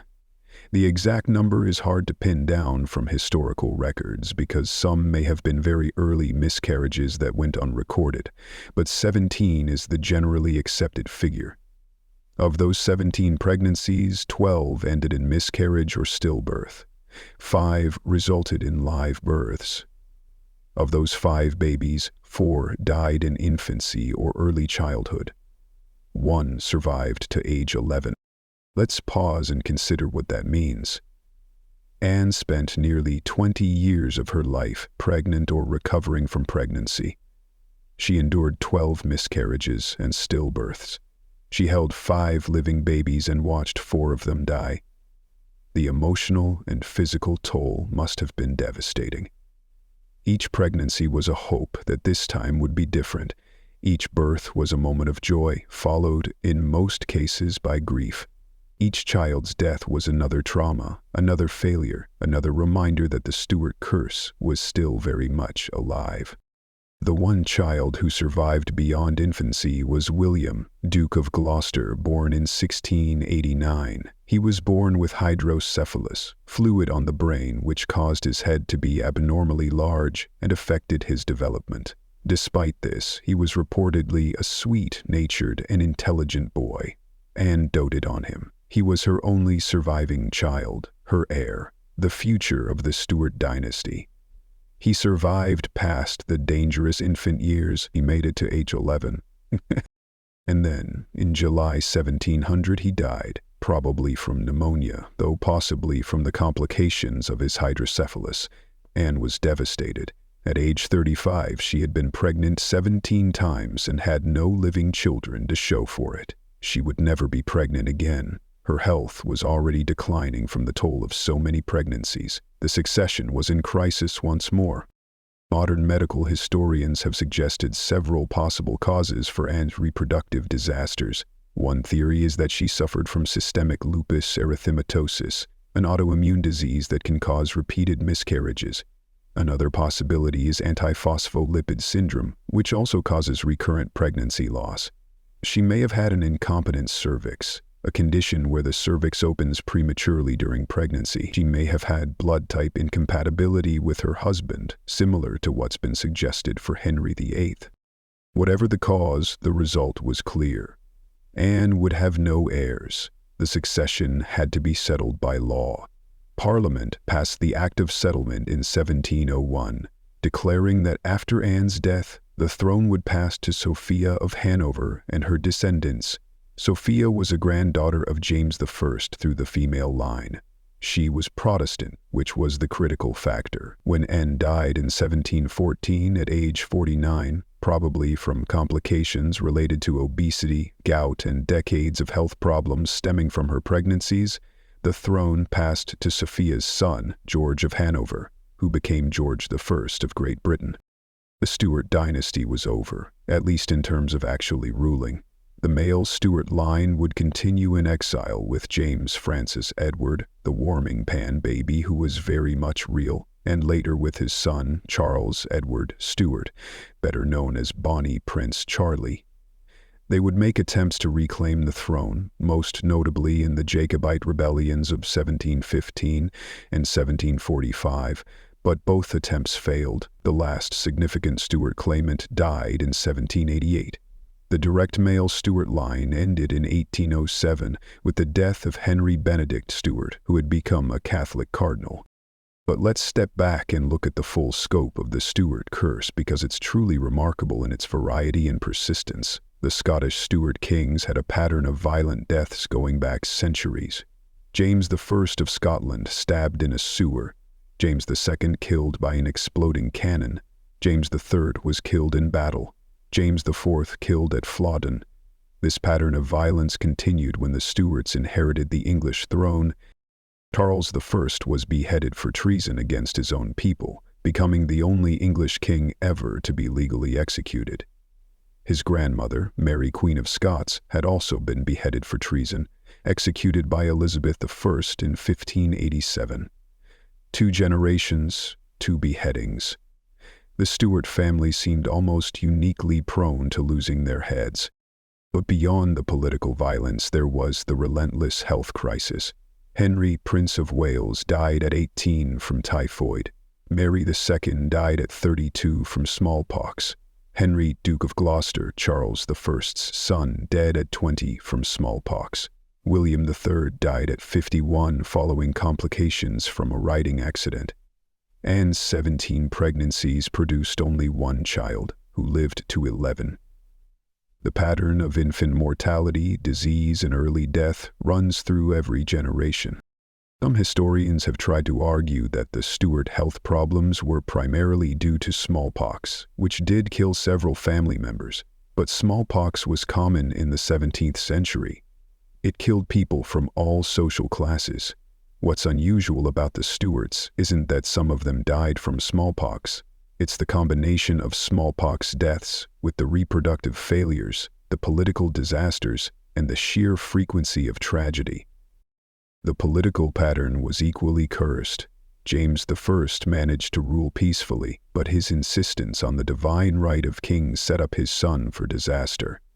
Charles I's stubbornness and belief in absolute monarchy led directly to civil war and execution. Charles II managed to rule successfully but produced no legitimate heirs, despite being obviously fertile with his mistresses. James II was deposed and exiled after just 3 years of rule. William and Mary were childless. Anne suffered 17 pregnancies and ended with no surviving children.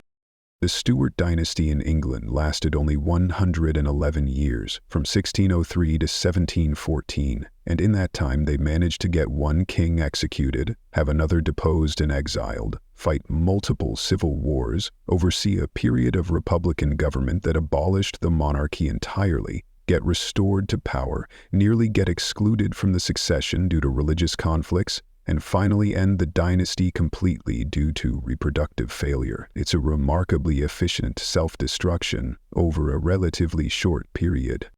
And the curse affected not just the monarchs, but those around them. Henrietta Maria, Charles I's wife, lived to see her husband beheaded, several of her children die, and the monarchy abolished. She died in exile in France. Catherine of Braganza, Charles II's wife, spent her entire marriage knowing she had failed in the one duty a queen had, producing an heir. Anne Hyde, James II's first wife, died at age 34, possibly from breast cancer. Mary of Modena, his second wife, spent most of her adult life in exile in France after the Glorious Revolution. The Malix Revolution. The Stuart children who survived to adulthood didn't fare much better. Charles II lived a life of pleasure, but died without legitimate heirs. James II was exiled and died in France. Mary II died young and childless. Anne suffered more pregnancy loss than perhaps any queen in history and died with no living children. The various Stuart children who died young, from Henry Prince of Wales to William Duke of Gloucester, never got a chance to escape the curse. Even the illegitimate lines suffered. James Scott, Duke of Monmouth, an illegitimate son of Charles II, led a rebellion in 1685 trying to claim the throne. He was defeated at the Battle of Sedgemoor and executed. His beheading was botched. The executioner, Jack Ketch, took 5 blows to sever his head, and even then had to finish the job with a knife.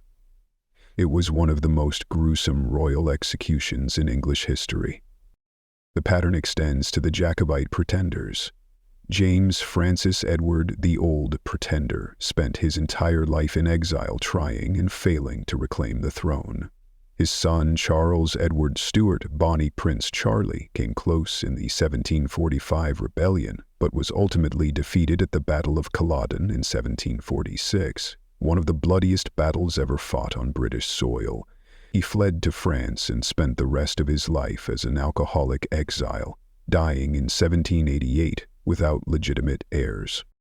Some Stuart historians have tried to argue that the family was simply unlucky, that the health problems, reproductive failures, and political disasters were just random events that happened to cluster around one family. But the pattern is too consistent, too persistent, across too many generations to be pure chance.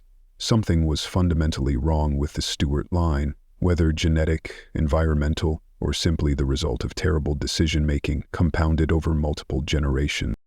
The genetic factors are worth considering. Inbreeding wasn't as severe among the Stuarts as it would later become among some European royal families, but there was still significant intermarriage. Charles I's children married their cousins in several cases. The limited gene pool of European royalty meant that genetic problems could accumulate and spread. If there were heritable conditions affecting fertility or causing early death, they would have been passed down through the royal families who constantly intermarried. Environmental factors also played a role. The Stuart courts were not healthy places. Lead poisoning from cosmetics, dishware, and wine was common. Medical treatment was often worse than no treatment at all. Bleeding, purging, and dosing with mercury were standard practices that probably killed as many people as they helped. Childbirth was dangerous. Infant mortality was high even among the wealthy. The wonder isn't that so many Stuart babies died. It's that any survived at all. But beyond genetics and environment, There was the sheer weight of political pressure. The Stuart kings faced constant challenges to their authority: religious conflicts, parliamentary disputes, foreign wars, domestic rebellions. The stress of ruling must have been enormous. And stress affects health, affects fertility, affects decision-making. Charles I's increasing paranoia and rigidity in his final years may have been partially stress-induced. Hence, repeated pregnancies, despite obvious health problems, suggest a woman under enormous pressure to produce an heir, regardless of the cost to herself.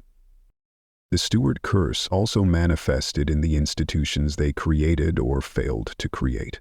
Unlike the Tudors, who strengthened the monarchy and created effective administrative structures, the Stuarts weakened the institution of kingship. Charles I's execution didn't just kill a king, it destroyed the mystique of monarchy. It proved that a king could be tried, judged, and executed by his own people. After that, the divine right of kings was a much harder sell. Future monarchs would rule with the knowledge that there were limits to their power, limits enforced not just by tradition, but by the very real threat of deposition, or worse. The Glorious Revolution of 1688 further limited royal power. William and Mary ruled not by divine right alone, but by invitation of Parliament. They accepted a Bill of Rights that limited royal authority in significant ways. The Act of Settlement that determined the succession after Anne's death was a parliamentary act, not a royal decision. By the time the Stuarts left the throne, the monarchy itself had been fundamentally transformed from an absolute power to a constitutional one. Some might argue this was progress, that limiting royal authority and increasing parliamentary power was a good thing for England in the long run, and they'd probably be right. But from the Stuart perspective, it was a curse made manifest. They didn't just lose the throne, they watched the throne itself diminish in power and importance. The institution they tried so hard to preserve and strengthen was permanently weakened by their failures. The Stuart story is a tragedy in the classical sense. It involves noble characters brought down by fatal flaws. Charles I's stubbornness and belief in divine right, Charles II's inability to produce legitimate heirs despite obvious fertility, James II's tone-deaf Catholicism in Protestant England, Anne's tragic inability to carry a pregnancy to term or keep her children alive. Each of these flaws might have been manageable on its own. Combined over multiple generations, they destroyed the dynasty. And unlike the Plantagenets, who at least went out fighting at Bosworth Field, or the Tudors, who ruled successfully for over a century before dying out, the Stuarts ended with a whimper. Anne, obese and grief-stricken, dying childless after 17 failed pregnancies. The throne passed to a German prince who barely spoke English. The Stuart pretenders live in exile, making futile rebellions, dying without ever regaining what they'd lost. It's an ending not of dramatic defeat, but of exhausted failure. The Stuart curse claimed its victims across 4 generations of English rulers, and countless more if you count the Scottish Stuart kings who came before. It is killed through disease, execution, rebellion, and reproductive failure. It destroyed not just individuals, but the entire concept of Stuart kingship. And when it was finally over, when the last Stuart claimant had died and the House of Hanover was firmly established on the throne, England was fundamentally different, more parliamentary, less absolute, more Protestant, less willing to accept the divine right of kings. The Stuarts didn't just lose their dynasty. They lost the very world in which their dynasty made sense. You're absolutely right. Let me expand Part 4 significantly to reach the 7,000-plus word count. The Plantagenets killed each other. The Tudors couldn't reproduce. The Stuarts combined both problems and added political incompetence for good measure. But the dynasty that replaced the Stuarts faced a curse that was different from all of these. It was a curse that could be traced, documented, and proven with modern science. A curse that spread across Europe like a contagion, toppling empires and ending royal lines. curse that was written into the very DNA of the royal family and passed down through generations until it helped trigger one of the most significant political upheavals of the 20th century.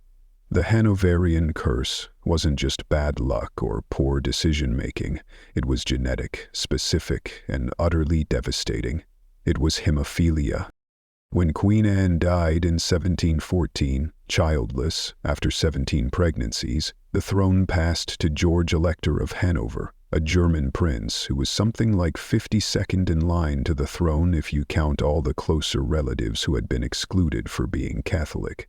George I barely spoke English. He spent much of his reign traveling back to Hanover. He was widely disliked and considered foreign by his English subjects, but he was Protestant, which was the only qualification that really mattered to the English Parliament. The early Hanoverian kings were an odd collection of German princes trying to rule a country whose language many of them barely spoke and whose customs they didn't fully understand. George I ruled from 1714 until 1727, spending as much time as possible in Hanover and delegating much of the actual governing to his ministers. His son, George II, ruled from 1727 until 1760, continuing the pattern of German-oriented monarchy with limited engagement in English culture. But it was George III who came to the throne in 1760, who would truly establish the Hanoverian line in Britain and also introduce the curse of madness that would haunt his final years. George III was different from his grandfather and great-grandfather. He was born in Britain. English was his first language. He was genuinely interested in being an English king, not just a German prince who happened to rule England. He married Charlotte of Mecklenburg-Strelitz in 1761, and together they had 15 children, an astonishing number even by royal standards. 9 sons and 6 daughters, and remarkably 13 of them survived to adulthood. After the reproductive disasters of the Tudors and Stuarts, this seemed like a blessing. The Hanoverian line was secure. George took his duties seriously. He was interested in agriculture and science, earning him the nickname Farmer George, which was meant somewhat mockingly but actually reflected genuine interests. He collected books and supported the arts. He tried to be a good king, a moral example, a faithful husband in an era when royal mistresses were common. He wanted to restore dignity and authority to the monarchy after the rather lackluster reigns of the first 2 Georges. For the first few decades of his reign, things went reasonably well. There were political challenges, certainly. The American colonies declared independence in 1776, and despite George's best efforts, Britain lost the Revolutionary War. This was a major blow to British prestige and to George personally. He took it as a personal failure, a sign that God was displeased with him. The loss of America haunted him for years. But he continued to rule, to fulfill his duties, to be present at court functions and government meetings. He was known for his punctuality, his attention to detail, and his strong moral convictions. He opposed Catholic emancipation and supported the Church of England.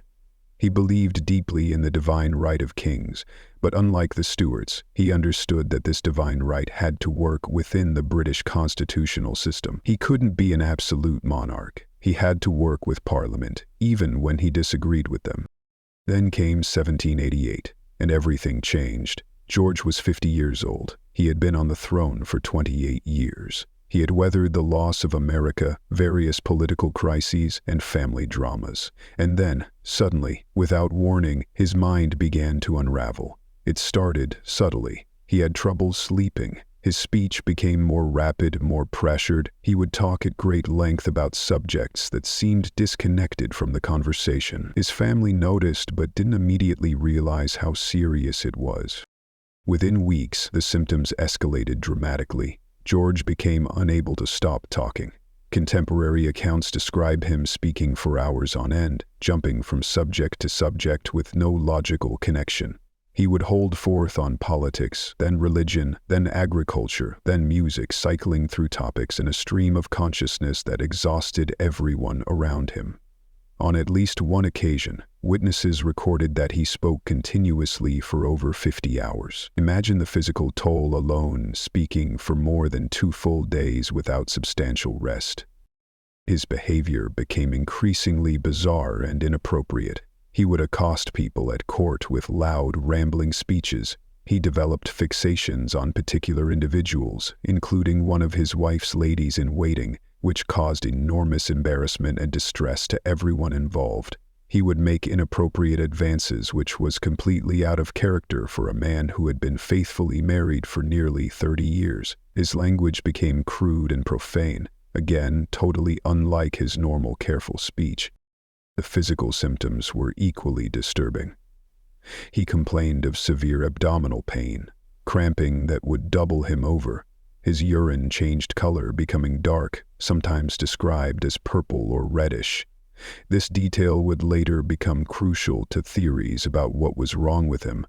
He experienced constipation, rapid heartbeat, and weakness in his limbs. At times his arms and legs seemed partially paralyzed. Most frighteningly, he lost touch with reality. He would see people who weren't there and carry on conversations with them. He believed he had the power to communicate telepathically. He claimed he could see through walls and know what was happening in distant places. He became convinced that London was flooded and that he needed to save people from drowning. These weren't just eccentricities. This was full-blown psychosis, a complete break with reality. The royal physicians had no idea what to do. Medicine in 1788 was still operating on theories that dated back to ancient Greece. They believed in balancing the 4 humors: blood, phlegm, yellow bile, and black bile. Their treatments were based on trying to restore this balance through bleeding, purging, and various toxic medications. They bled George repeatedly, draining pints of blood in the belief that this would calm his system. They gave him medications containing antimony, a toxic metal that probably made his symptoms worse. They applied blistering agents to his skin, creating painful sores, in the belief that this would draw out the illness. None of it worked. George continued to deteriorate. The court was in crisis. The government couldn't function properly without a competent king. Parliament began debating whether to establish a regency, with the Prince of Wales taking over his father's duties. This created a political nightmare because the prince, later George IV, was aligned with the opposition party. If he became regent, the entire government would likely change hands. It was in this context that Francis Willis was brought in. Willis was a clergyman who ran a private madhouse and claimed to have special methods for treating insanity.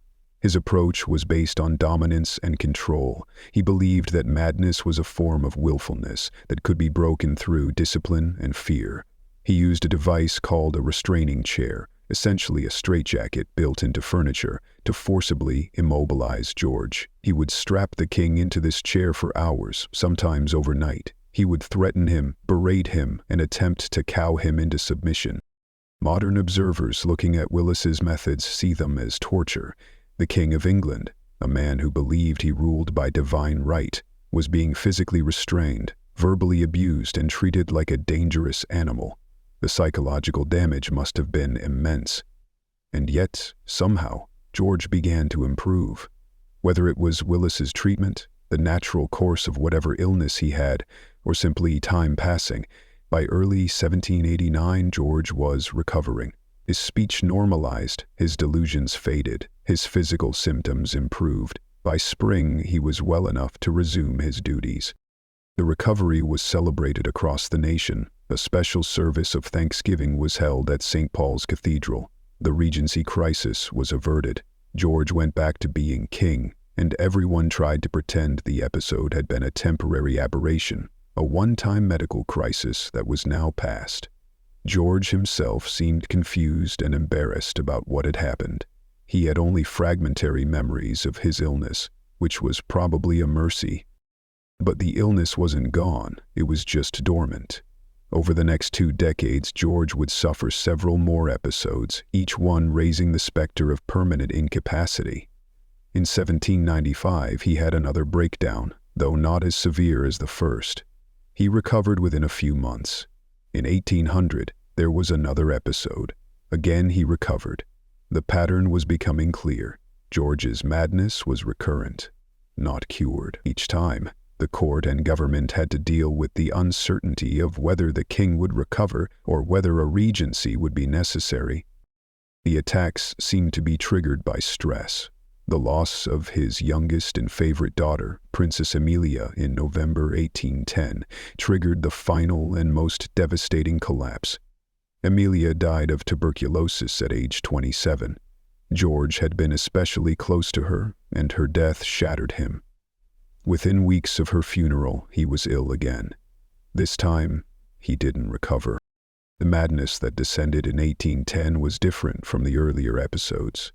George didn't rage or rave as much. Instead, he seemed to drift away from reality gradually but completely. He became increasingly blind and deaf, whether from the illness itself or from age-related deterioration. He would wander the halls of Windsor Castle, talking to people long dead. He had long conversations with deceased family members and historical figures. He played his harpsichord for hours, sometimes the same piece over and over. His son was made Prince Regent in 1811, taking over all the king's duties officially. George III remained king in name only, kept away from public view, cared for by a small staff at Windsor. He lived this way for 9 more years. 9 years of isolation, confusion, and gradual physical and mental decline. He no longer recognized his own family. He barely seemed to know where he was. The keen mind that had once grappled with affairs of state, that had corresponded with scientists and philosophers, that had tried so hard to be a good king, was gone. He died on January 29, 1820, at age 81. He had reigned for nearly 60 years, though he had been incapacitated for the last decade. His death was almost a relief. The vigorous, conscientious king who had taken the throne in 1760 had been effectively gone for years. What remained was a shell, a sad old man lost in his own mind, blind and deaf and confused until the end. The question of what actually caused George III's madness has fascinated medical historians for over 2 centuries. The most famous theory is porphyria, specifically acute intermittent porphyria. This is a rare genetic disorder that affects the production of heme, which is a component of hemoglobin. When someone with porphyria has an attack, the body produces excess porphyrins, which are normally intermediate products in heme production. These porphyrins can damage the nervous system, causing neurological and psychiatric symptoms. The symptoms of acute intermittent porphyria include severe abdominal pain, muscle weakness, confusion, hallucinations, and personality changes. The urine can turn dark or reddish, especially when exposed to light, because porphyrins are excreted in the urine and change color. Attacks can be triggered by stress, certain medications, alcohol, or hormonal changes. Between attacks, people with porphyria can be completely normal. All of this matches George's pattern pretty well. The porphyria theory was first proposed in the 1960s by medical researchers who examined historical records of George's symptoms. They noted the abdominal pain, the dark urine, the episodic nature of the illness, and the periods of complete normalcy between attacks. They also claimed to have found evidence of porphyria in other members of the Hanoverian family, suggesting it was an inherited condition passed down through multiple generations. This theory became widely accepted and appeared in numerous books, documentaries, and even a successful play and film called The Madness of King George. However, more recent scholarship has seriously questioned the porphyria diagnosis. Modern psychiatrists who have reviewed the same historical records argue that the symptoms are actually much more consistent with bipolar disorder, with psychotic features. The manic episodes, the pressured speech, the insomnia, the grandiosity, the hypersexuality, the cycling between illness and normalcy, all of these are classic features of bipolar disorder. The abdominal pain could have been coincidental or could have been caused by the stress of the manic episodes. The dark urine could have been caused by the medications George was given, many of which contained toxic substances that would affect urine color. The debate has become quite technical, with competing teams of researchers publishing detailed analyses of the historical evidence. Some have examined samples of George's hair, which has been preserved, looking for chemical markers of disease. They found elevated levels of arsenic, but whether this was from medical treatment or environmental exposure is unclear. Arsenic was commonly used in medications and was also present in many everyday items in the Georgian period. Lead poisoning has also been suggested as a possible cause. Lead was everywhere in the 18th century, in cosmetics and face powder, in wine storage vessels, in ceramic glazes on dishes, in medicines.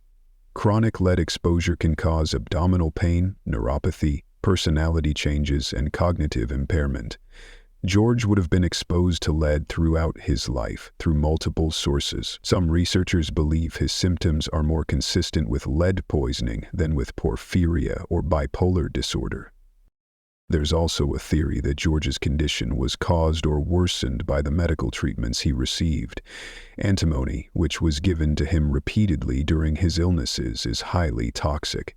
Mercury, another common medication of the era, can cause neurological damage.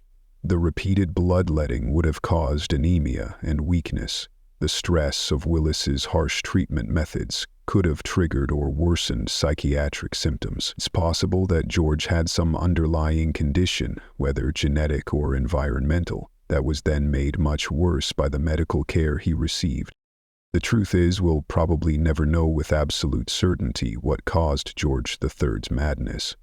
The evidence is too fragmentary, too dependent on the observations of people who didn't understand mental illness or neurology, too contaminated by the effects of toxic treatments. What we can say is that George suffered from recurrent episodes of severe mental illness that eventually left him unable to function as king, and that this had significant political and constitutional implications for Britain.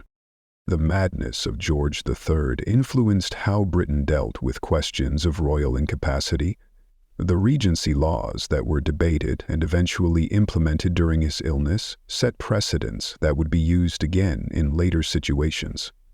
His case also contributed to changing attitudes toward mental illness in Britain. The sight of a king supposedly chosen by God and ruling by divine right, losing his mind and being treated like a dangerous lunatic, challenged some fundamental assumptions about monarchy and mental health. But George III's madness was only the beginning of the Hanoverian medical curse, because the genetic disaster that would truly define the family, that would spread through the royal houses of Europe and help change the course of the 20th century, came from his granddaughter, Queen Victoria. And unlike George's madness, which remains diagnostically uncertain, Victoria's curse can be precisely identified, scientifically proven, and traced through multiple generations with absolute certainty. Victoria was born in 1819, the only child of Edward, Duke of Kent, George III's fourth son. Edward had married Victoria of Saxe-Coburg-Saalfeld relatively late in life, driven by the succession crisis that followed the death of Princess Charlotte, the heir to the throne, who died in childbirth in 1817. Multiple middle-aged royal sons suddenly rushed to marry and produce legitimate heirs. Edward succeeded in having a daughter but died when Victoria was only 8 months old, from pneumonia contracted after getting his boots wet on a cold day.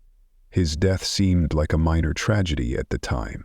It would later prove to be enormously consequential. So Victoria was raised by her mother with limited contact with the rest of the royal family. She had a lonely childhood, dominated by a strict system called the Kensington system, designed by her mother and her mother's advisor, John Conroy, to keep Victoria isolated and dependent. When her uncle William IV died in 1837, Victoria became queen at age 18. She was young, sheltered, and completely unprepared for the role. But she proved to be remarkably capable. She married her cousin, Prince Albert of Saxe-Coburg and Gotha, in 1840. The marriage was unusual in that it appeared to be genuinely based on love rather than just political calculation. Albert was intelligent, serious, and committed to modernizing the monarchy. Victoria was passionate, sometimes temperamental, but devoted to her husband. They had 9 children together over 17 years, which seemed like an extraordinary blessing after the reproductive disasters that had plagued previous dynasties. Their children were Victoria, Princess Royal, born in 1840, Edward, later King Edward VII, born in 1841, Alice, born in 1843, Alfred, born in 1844, Helena, born in 1846, Louise, born in 1848, Arthur, born in 1850, Leopold, born in 1853, and Beatrice, born in 1857. All 9 children survived to adulthood, which by the standards of previous centuries was remarkable. The Tudor infant mortality rate was over 70%. The Stuart rate wasn't much better. But all of Victoria's children lived, thrived, married, and most had children of their own. Victoria became the grandmother of Europe, with descendants occupying thrones across the continent. Her children and grandchildren married into the royal families of Germany, Russia, Spain, Romania, Greece, Norway, Sweden, and Denmark. It seemed like the Hanoverian line had finally broken the curse of early death and reproductive failure. But hidden in Victoria's genes was a mutation that would prove more devastating than all the reproductive failures of the Tudors and Stuarts combined. It was a mutation on the X chromosome, and it caused hemophilia B, a blood clotting disorder. Victoria herself showed no symptoms because women have 2 X chromosomes, and if one carries the mutation, the other can usually compensate. But she could pass that mutated chromosome to her children. Sons who inherited it would have hemophilia. Daughters who inherited it would be carriers, able to pass it to their own children, while showing no symptoms themselves. The first sign that something was wrong came with Leopold, Victoria's 8th child. From infancy, he was different from his siblings. He bruised easily. Minor bumps would cause swelling and pain. He bled longer than normal from cuts. As he grew older, the symptoms became more pronounced and more alarming. He would have spontaneous bleeding into his joints, causing excruciating pain and swelling. His knees, ankles, and elbows would balloon to enormous size. The bleeding would eventually stop on its own, but it would take days or weeks and often left permanent damage to the joint. Leopold's condition terrified Victoria. She didn't understand what was wrong with him. The doctors couldn't explain it adequately. This was the 1850s and 60s. Hemophilia had been described medically, but it wasn't well understood. The genetic basis wouldn't be discovered for decades. All Victoria knew was that her son was fragile in a way that defied explanation, and that there was nothing anyone could do to help him. Explanation and help. She tried to protect him by restricting his activities. Leopold was forbidden from participating in sports, from rough play, or from anything that might cause injury. He essentially grew up wrapped in cotton wool, which he bitterly resented. He was intelligent and wanted to live a normal life, to go to university, to travel, to have adventures. His mother's protective restrictions felt like imprisonment. The conflict between Victoria's fear for his safety and Leopold's desire for independence created tension that lasted throughout his life. Leopold did eventually go to Oxford University, where he distinguished himself academically. He formed friendships, pursued intellectual interests, and lived as normally as his condition allowed. He even married Princess Helena of Waldeck and Pyrmont in 1882. They had 2 children, Alice, born in 1883, who was a carrier of hemophilia, and Charles Edward, born in 1884, who did not have the disease. 6 years later, Leopold and Catherine Pavey were married, filled with happiness, and had 2 daughters. He died in 1884, who did not have the disease, but Leopold didn't live to see his son grow up. In March 1884, he was staying in Cannes, France, on doctor's orders for his health. On March 27th, he slipped and fell on a staircase at the Villa Nevada, the private residence where he was staying. He hit his knee and his head. For a healthy person, these would have been minor injuries, perhaps some bruising and soreness. For Leopold, with his inability to form blood clots properly, they were catastrophic. Internal bleeding started in his knee joint and in his brain. There was nothing the doctors could do. They couldn't stop the bleeding. They could only watch as Leopold deteriorated. He died early in the morning of March 28, 1884, from cerebral hemorrhage. He was 30 years old. He had lived longer than most hemophiliacs of his era, but his death was exactly the kind of tragedy that hemophilia creates, a minor accident becoming a death sentence. Victoria was devastated by Leopold's death, but she still didn't fully understand the implications. She knew Leopold had some kind of bleeding disorder, and she knew it was unusual and dangerous, but she didn't yet know that she had passed it to him, that she was a carrier, that her daughters might be carriers too, and that this genetic mutation could spread through her extended family like a plague. The truth became clear as her daughters had children of their own. Alice, Victoria's third child, married Louis IV, Grand Duke of Hesse and by Rhine, in 1862. They had 7 children, and it quickly became apparent that the bleeding disorder had appeared in Alice's family too. This meant Alice was a carrier, just like her mother, though Alice herself showed no symptoms. Alice's son Friedrich, called Fritti in the family, had hemophilia.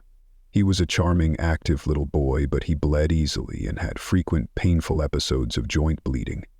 On May 29, 1873, Fritti was playing with his older brother Ernst Ludwig in their mother's bedroom at the Neues Palais in Darmstadt. The two boys wanted to see each other through windows in adjacent rooms that angled toward each other. Ernst went into one room. Fritti climbed onto a chair in his mother's room to look out the window. The chair tipped. Fritti fell from the window, dropping 20 feet to the ground below. For a child without hemophilia, this would have been a serious accident, but probably survivable with broken bones and bruising. For Fritti, it was a death sentence. He had massive internal bleeding. The doctors could do nothing. He died several hours later in agony from internal hemorrhage. He was 2 years and 9 months old. Alice was shattered by her son's death. The knowledge that the disease had come from her family, that she had passed it to him unknowingly, must have been agonizing. But the curse wasn't finished with her family. 2 of her daughters, Irene and Alex, were also carriers.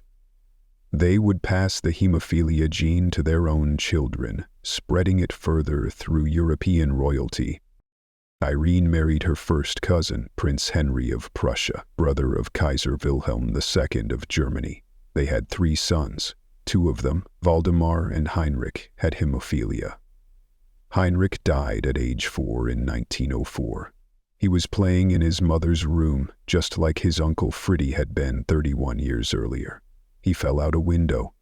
Like Fritti, the fall caused massive internal bleeding. Like Fritti, he died within hours. The parallel was uncanny and horrifying.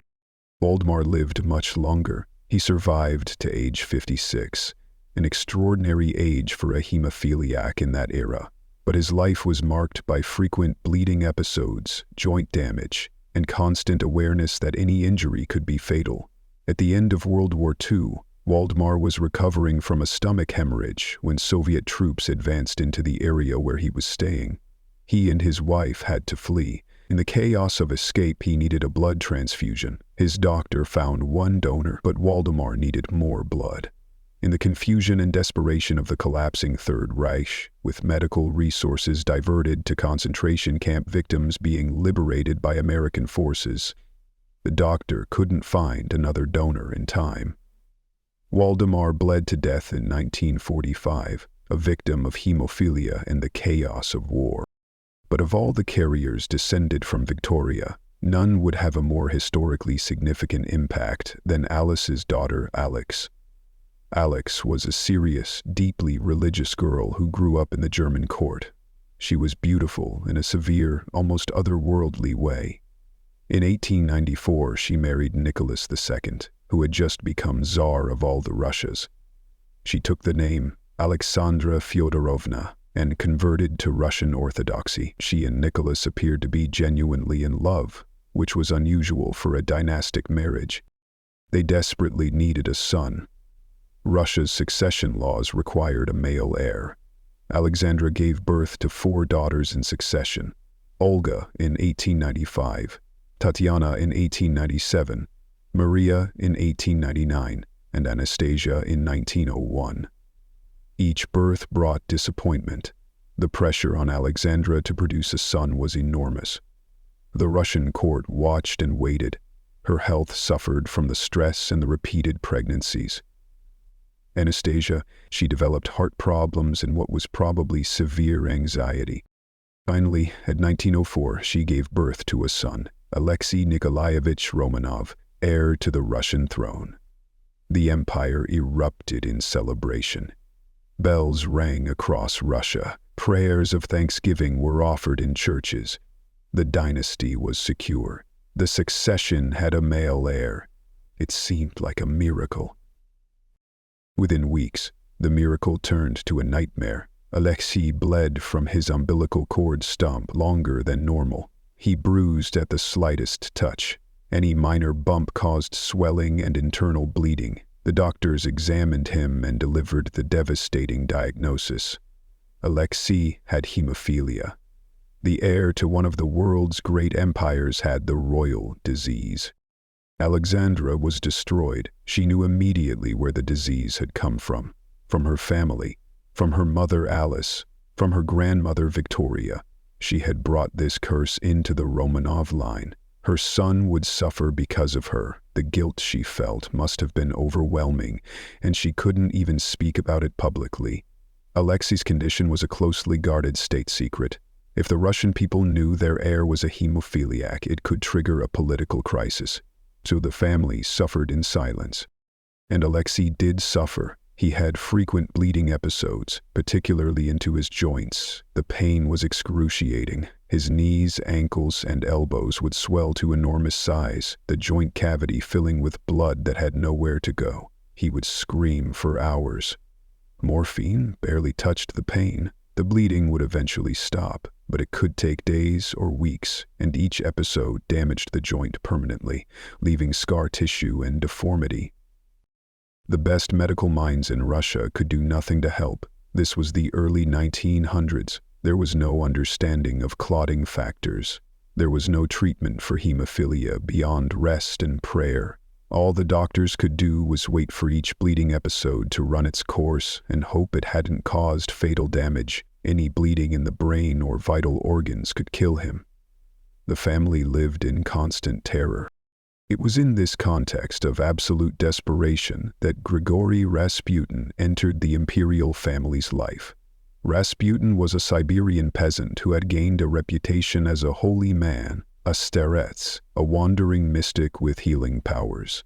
He was introduced to Nicholas and Alexandra in 1905 by members of the court who thought he might be able to help Alexei.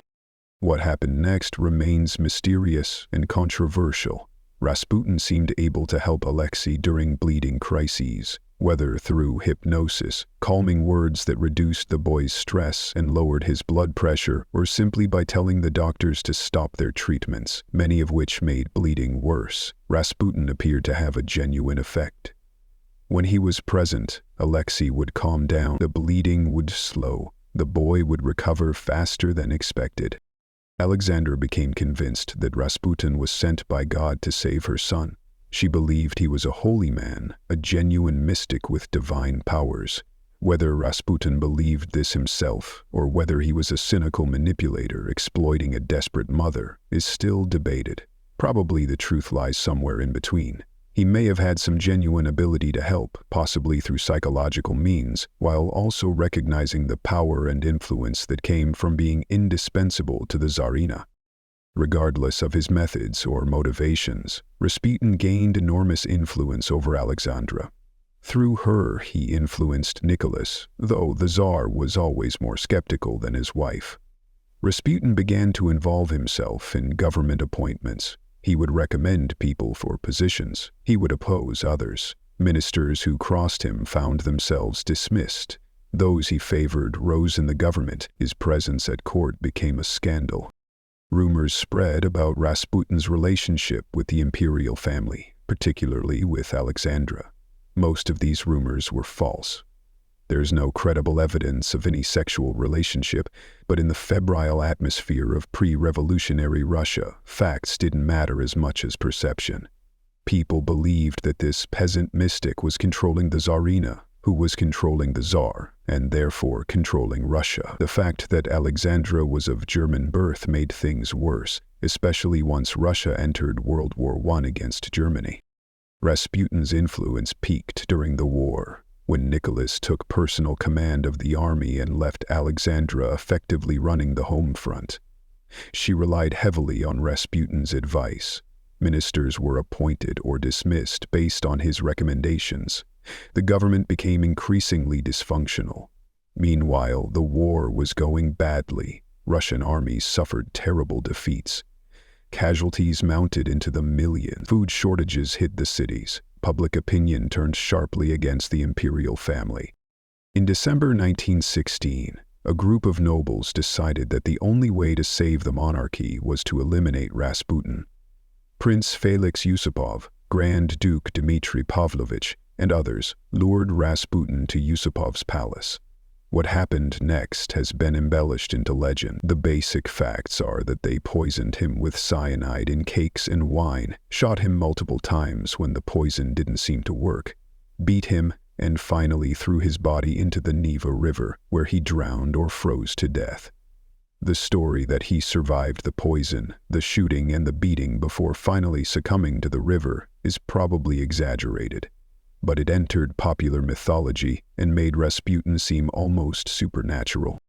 The assassins hoped that removing Rasputin would restore sanity to the government and save the monarchy. It didn't. The damage was already done. Russia was collapsing under the strain of war, economic crisis, and political dysfunction. In March 1917, massive demonstrations in Petrograd, the capital, led to mutinies in the army. Nicholas was forced to abdicate. Over 300 years of Romanov rule ended in a matter of days. The imperial family was placed under house arrest. They were moved from place to place over the following months as Russia descended into civil war. Nicholas, Alexandra, Alexei, and the 4 Grand Duchesses ended up in Yekaterinburg, in the Ural Mountains, held in a house that had been requisitioned by the local Bolsheviks.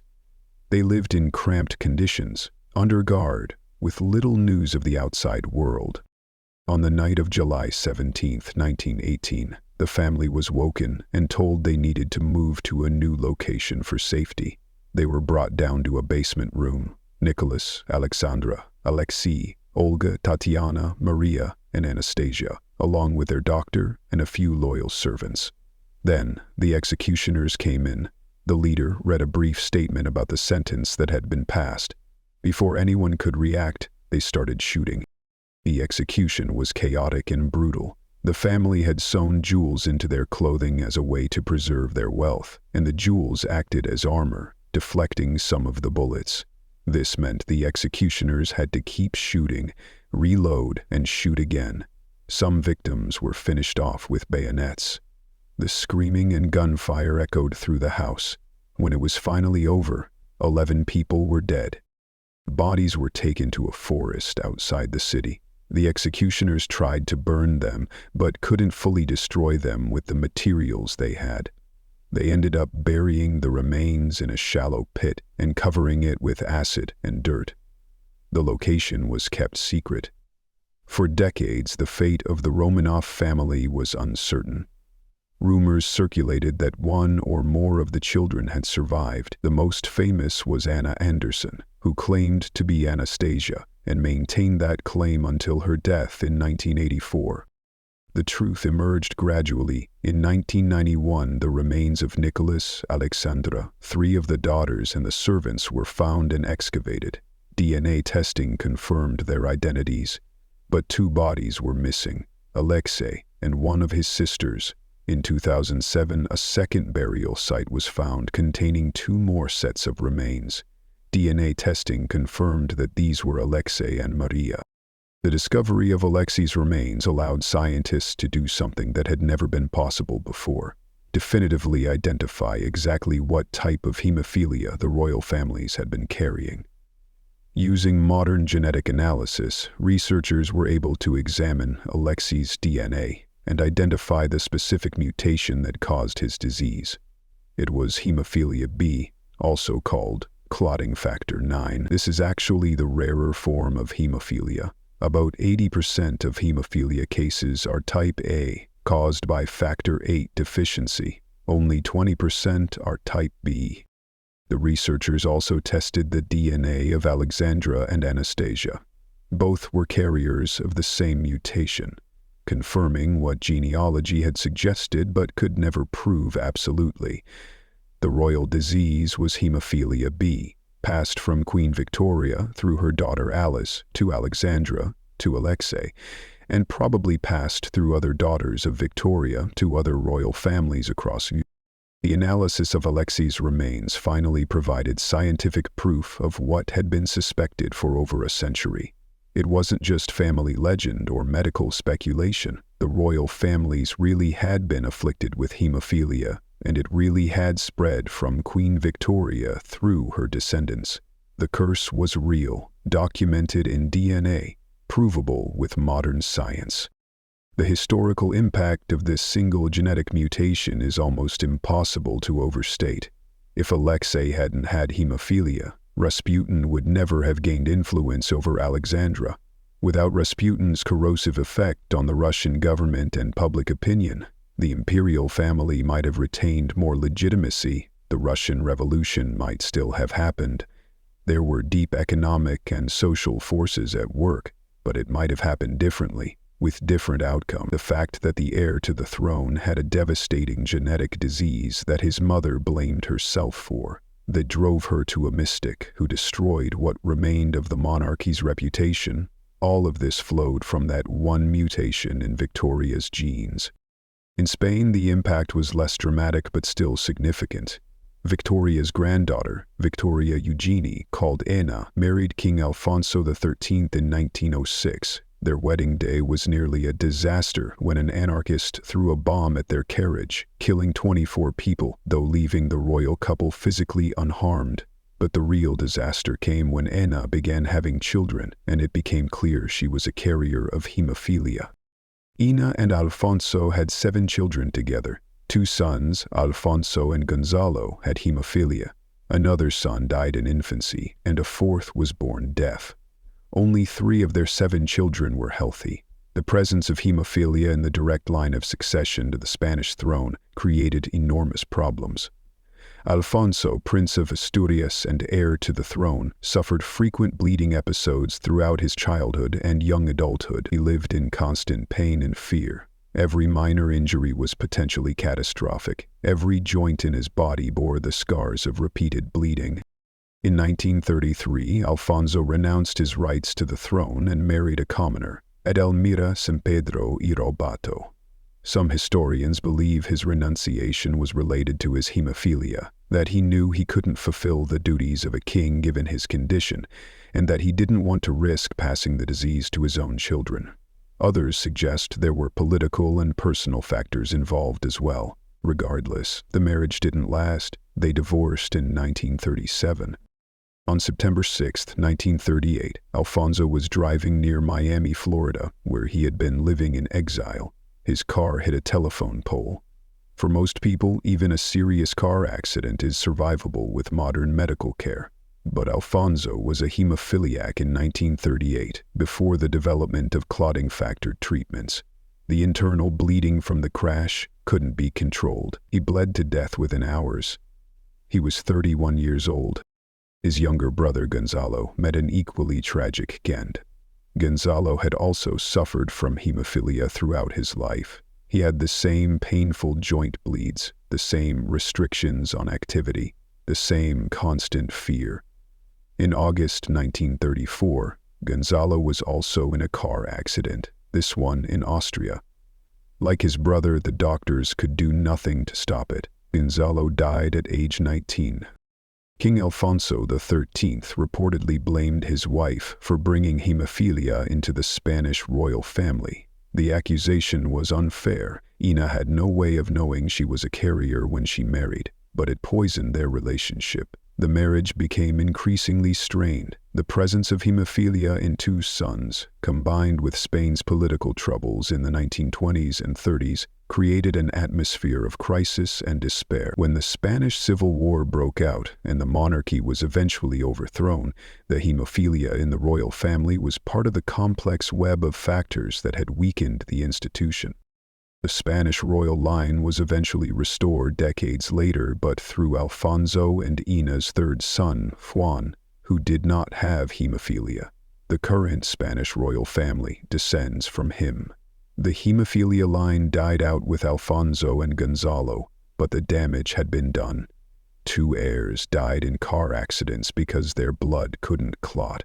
A dynasty weakened, a marriage destroyed, all because of a mutation that originated with Queen Victoria.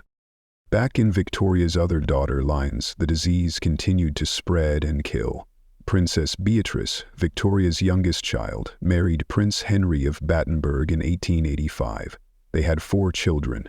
Beatrice was a carrier, and she passed the gene to at least 2 of them. Her son Leopold had hemophilia and died at age 32. Though the exact cause of death is unclear from records, her son Maurice also had hemophilia. He died in combat during World War I in 1914 at age 23. He was serving with the King's Royal Rifle Corps when he was killed in action at Ypres. Whether he died from enemy fire or from bleeding complications related to his hemophilia and the wounds of war is not entirely clear from surviving records. Beatrice's daughter Victoria Eugenie, the same Ina who married into Spanish royalty, was a carrier, as we've discussed. But Beatrice had another daughter, named simply Victoria, who may or may not have been a carrier. She had no children, so we can't know for certain. The uncertainty itself is part of the curse. Carrier women in this era lived with the knowledge that they might be passing a deadly disease to their sons, but they often had no way to know until after their children were born and symptoms appeared.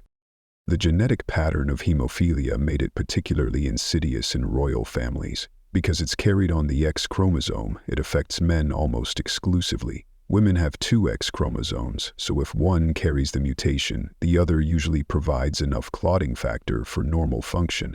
But men have only 1 X chromosome. If it carries the hemophilia mutation, they have no backup.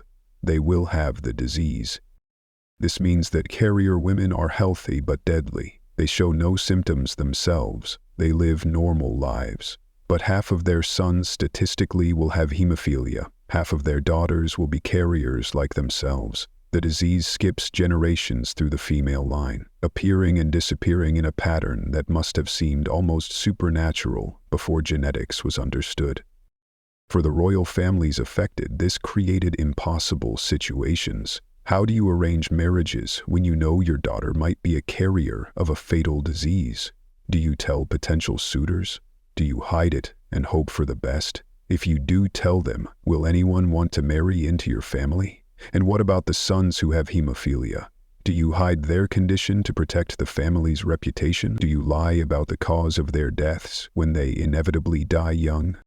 Different families handled it differently. Some were open about the disease, others tried to keep it secret. But secrets don't stay secret in royal families. Too many people are watching, too many servants see the bleeding child, too many doctors are consulted. The rumors spread regardless of what the official story says.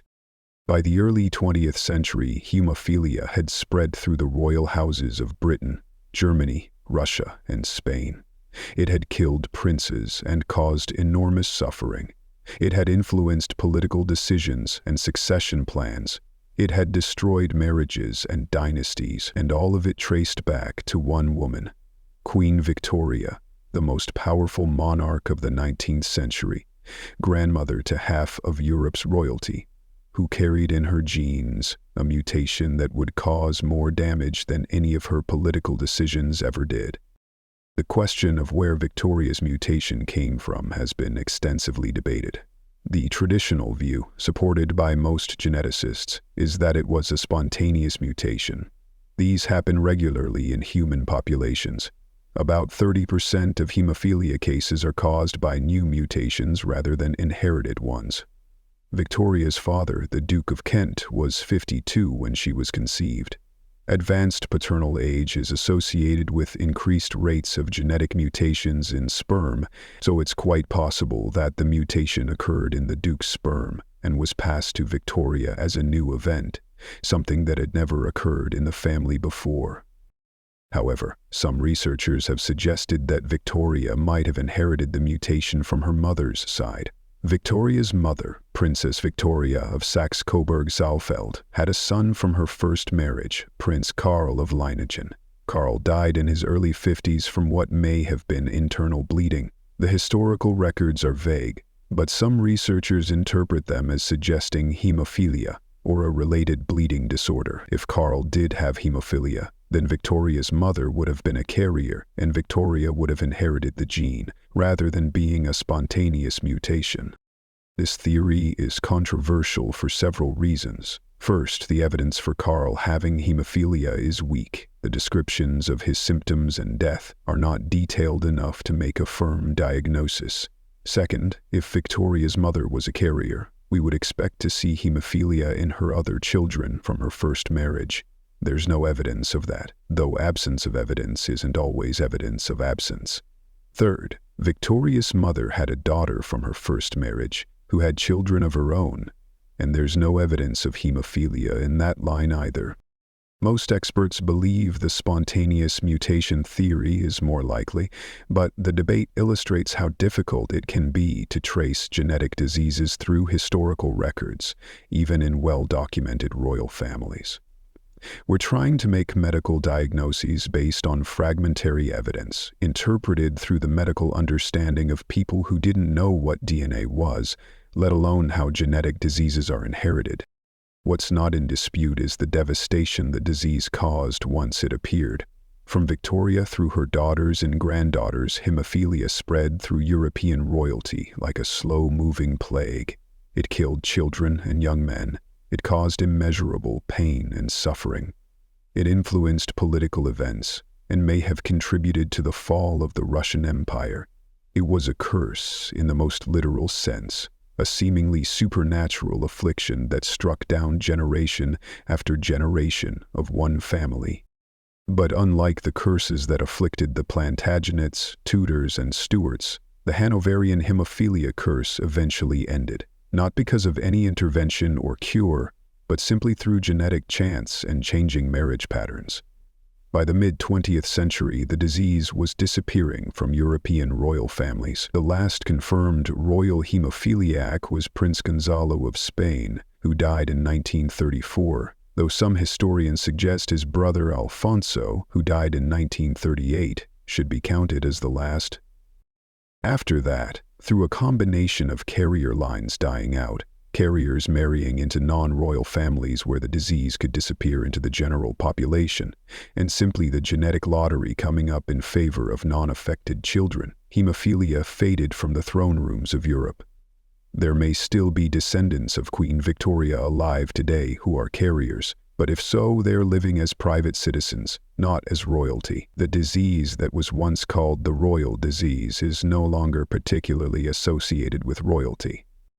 Modern medicine also transformed hemophilia from a death sentence to a manageable condition. The discovery of blood transfusion techniques in the early 20th century helped, though whole blood transfusions couldn't fully correct the clotting deficiency.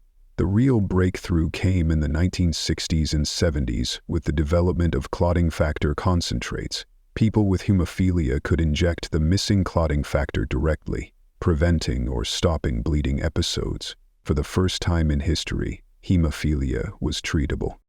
If Alexei Romanov had been born in 1964 instead of 1904, his disease would still have been serious, but it wouldn't have been the desperate, untreatable condition that drove his mother to Rasputin.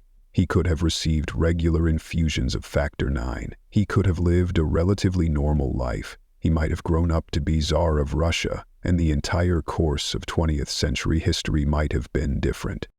But he was born in 1904, and he died in a basement in Yekaterinburg in 1918, murdered along with his family by Bolshevik revolutionaries. His disease helped create the conditions that led to that basement and that night. The royal disease, the curse that came from Queen Victoria's genes, helped bring down the Russian Empire.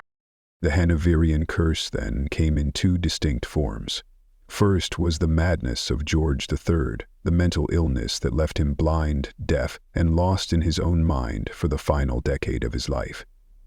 Whether it was porphyria, bipolar disorder, lead poisoning, or some other condition, it demonstrated that even a conscientious, well-meaning king could be undone by forces beyond his control.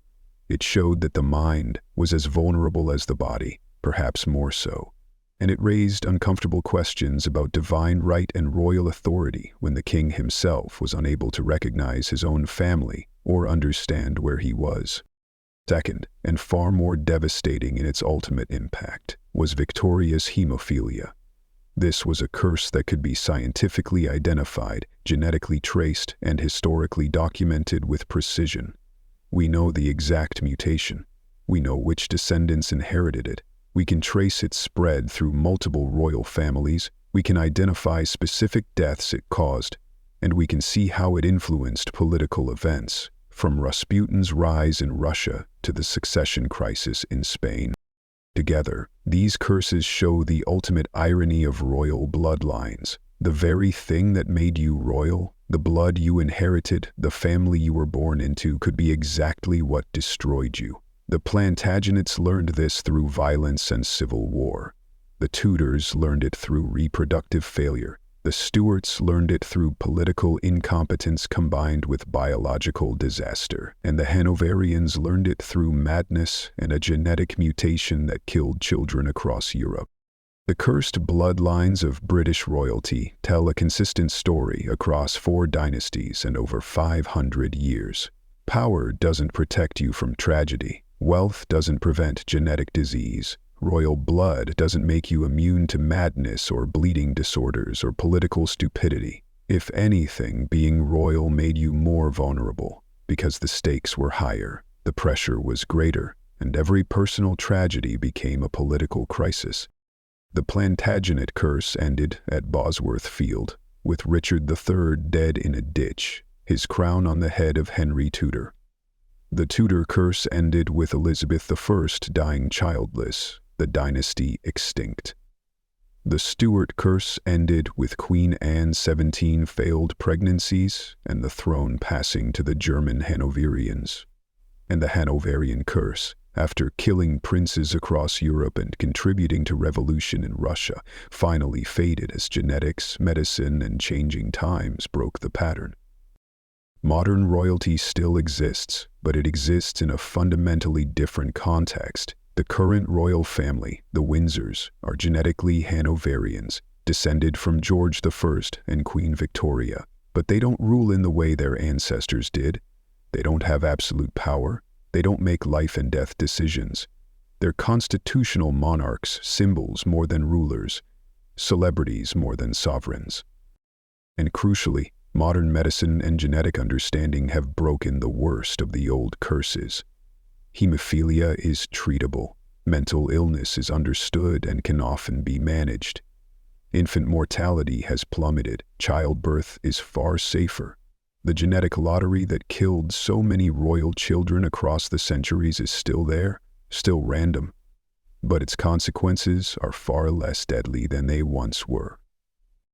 The curse of the royal bloodlines wasn't supernatural. It was biology, genetics, psychology, and politics combining in ways that created patterns of tragedy across generations. The Plantagenets, Tudors, Stuarts, and Hanoverians were cursed not by witches or divine displeasure, but by being human in an age when being human and being royal was a particularly dangerous combination. Their blood, which was supposed to set them apart and elevate them above common people, turned out to be just as vulnerable to mutation, disease, and death as anyone else's. Perhaps more so, because the pressure to produce heirs, to maintain dynasties, to marry within the narrow circle of acceptable families, created exactly the conditions where genetic problems would accumulate and spread. 4 dynasties, 4 different curses, but one consistent lesson. The crown was never safe. The bloodline was never secure, and being royal in British history meant carrying not just power and privilege, but an inheritance of tragedy that no amount of gold or ceremony could protect against.